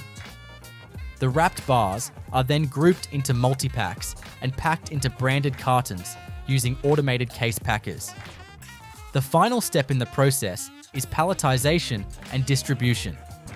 Automated systems stack the packaged cartons onto pallets in precise formations, optimizing space for transport. These pallets are then shrink-wrapped for stability and loaded onto temperature-controlled trucks for distribution to retailers worldwide. Snickers bars are shipped to over 70 countries, requiring an advanced logistics network to ensure that they arrive fresh and in perfect condition. Throughout the entire production process, Mars maintains stringent food safety and sustainability practices. Each batch undergoes extensive laboratory testing, including microbiological screening, allergen testing, and texture verification. The company also invests in sustainable ingredient sourcing, reducing its environmental footprint through energy-efficient manufacturing processes and eco-friendly packaging solutions. Different Snickers manufacturing facilities may employ slight variations in processing techniques based on regional ingredient availability and consumer preferences. For example, some regions may use alternative chocolate blends with varying cocoa content, while others may modify the nougat or caramel consistency based on market demands. Additionally, special edition Snickers bars, such as Snickers almond or Snickers peanut butter, require modifications in ingredient formulation and production methods. As consumer preferences evolve, Mars continues to innovate while maintaining the classic Snickers taste and texture. Advancements in automation, AI-driven quality control, and sustainable manufacturing practices are shaping the future of Snickers production. Despite these innovations, the fundamental principles of precision, consistency, and quality remain unchanged, ensuring that every Snickers bar delivers the same delicious combination of chewy nougat, gooey caramel, crunchy peanuts, and smooth milk chocolate that has made it a favorite among chocolate lovers worldwide. The production of Tony's Chocolonely chocolate bars is a carefully designed process that emphasizes ethical sourcing, sustainability, and high-quality chocolate-making techniques. Unlike traditional chocolate brands, Tony's Chocolonely is dedicated to creating a slave-free chocolate industry, ensuring that every step in the supply chain is transparent and fair. From sourcing cocoa beans from cooperatives in West Africa to molding and packaging the final bars, the production process is a seamless blend of traditional craftsmanship and modern automation. The journey of a Tony's Chocolonely bar begins with cocoa sourcing. The company partners with cooperatives in Ghana and Côte d'Ivoire, regions that are known for cocoa production, but also face significant challenges related to child labor and unfair wages. Tony's Chocolonely implements direct trade practices, paying a premium for cocoa and providing additional support to farmers through training programs and financial resources. This ensures that the beans are ethically sourced while maintaining a high standard of quality. Once harvested, The cocoa beans go through a meticulous post-harvest process. Farmers ferment the beans for several days, a crucial step that develops the deep, complex flavors needed for premium chocolate. After fermentation, the beans are spread out under the sun to dry, reducing moisture content and preventing mold growth. When dried to the appropriate level, the beans are packed into jute sacks and shipped to Tony's Chocolonely's processing facilities. Upon arrival at the factory, the beans undergo rigorous quality control checks. Samples from each shipment are tested for moisture levels, flavor consistency, and potential contaminants. Beans that pass inspection are stored in climate-controlled silos to maintain freshness before entering the production line. The first step in the chocolate making process is roasting. Large industrial roasting machines heat the beans at precise temperatures, usually between 120 to 150 degrees Celsius, 248 to 302 degrees Fahrenheit. This process enhances the natural chocolate flavors and eliminates unwanted bitterness. The roasting time and temperature depend on the type of chocolate being produced. Dark chocolate requires a slightly longer roasting process than milk chocolate to develop its rich, bold flavors. Once roasted, the beans enter the winnowing process. A specialized machine cracks open the roasted beans and removes the outer husks, leaving behind the valuable cocoa nibs. These nibs contain both cocoa solids and cocoa butter, the essential components of chocolate. The nibs are then ground into a thick, smooth paste known as chocolate liquor. This process, carried out by industrial grinders, reduces the particle size of the nibs, creating a velvety consistency. At this stage, different chocolate variations begin to take shape. For Tony's Chocolonely's milk chocolate bars, the chocolate liquor is combined with sugar, milk powder, and additional cocoa butter to create a creamy texture. For dark chocolate, higher cocoa percentages are used with less sugar and no milk. The next step in the process is refining. The chocolate mixture is passed through heavy-duty steel rollers that grind the ingredients into ultra-fine particles. This step is crucial for achieving the smooth texture that defines high-quality chocolate. The finer the particles, the better the melt-in-your-mouth experience. Following refining, the chocolate undergoes conching, a process that enhances both texture and flavor. Large conching machines continuously mix and aerate the chocolate for several hours, allowing any residual acidity to evaporate while intensifying the chocolate's richness. The conching time varies depending on the desired flavor profile. Longer conching results in a smoother, more developed taste. After conching, the chocolate is tempered, a precise heating and cooling process that stabilizes the cocoa butter crystals. Proper tempering ensures that Tony's Chocolonely bars have a glossy finish, a satisfying snap when broken, and a long shelf life without developing fat bloom, the white streaks that can appear on improperly tempered chocolate. Once tempered, the liquid chocolate is ready for molding. Unlike most chocolate bars, Tony's Chocolonely bars are intentionally molded in an uneven pattern, symbolizing the unequal distribution of wealth in the chocolate industry. Automated machines pour precise amounts of chocolate into these custom-designed molds, which are then gently vibrated to remove air bubbles and ensure even distribution. The molds are then transferred to a cooling tunnel, where the chocolate gradually solidifies under controlled temperatures. This process prevents the bars from developing surface defects and ensures that they retain their perfect shape. Once the chocolate has fully set, the bars are ejected from the molds and sent to the quality control station. High-speed vision inspection systems scan each bar for defects, such as air bubbles, improper molding, or uneven texture. Any bars that do not meet the required standards are removed from the production line and either reprocessed or discarded. After passing quality checks, the bars move to the packaging stage. Tony's Chocolonely uses brightly colored, easily recognizable wrappers, each featuring bold typography and branding. The packaging process is fully automated. with high-speed wrapping machines, sealing each bar in foil and paper to protect it from moisture and contamination. The wrapped bars are then packed into cartons using robotic case packers. The final step in the process is palletization and distribution. Automated robotic systems stack the packaged bars onto pallets in a precise arrangement, optimizing space for transport.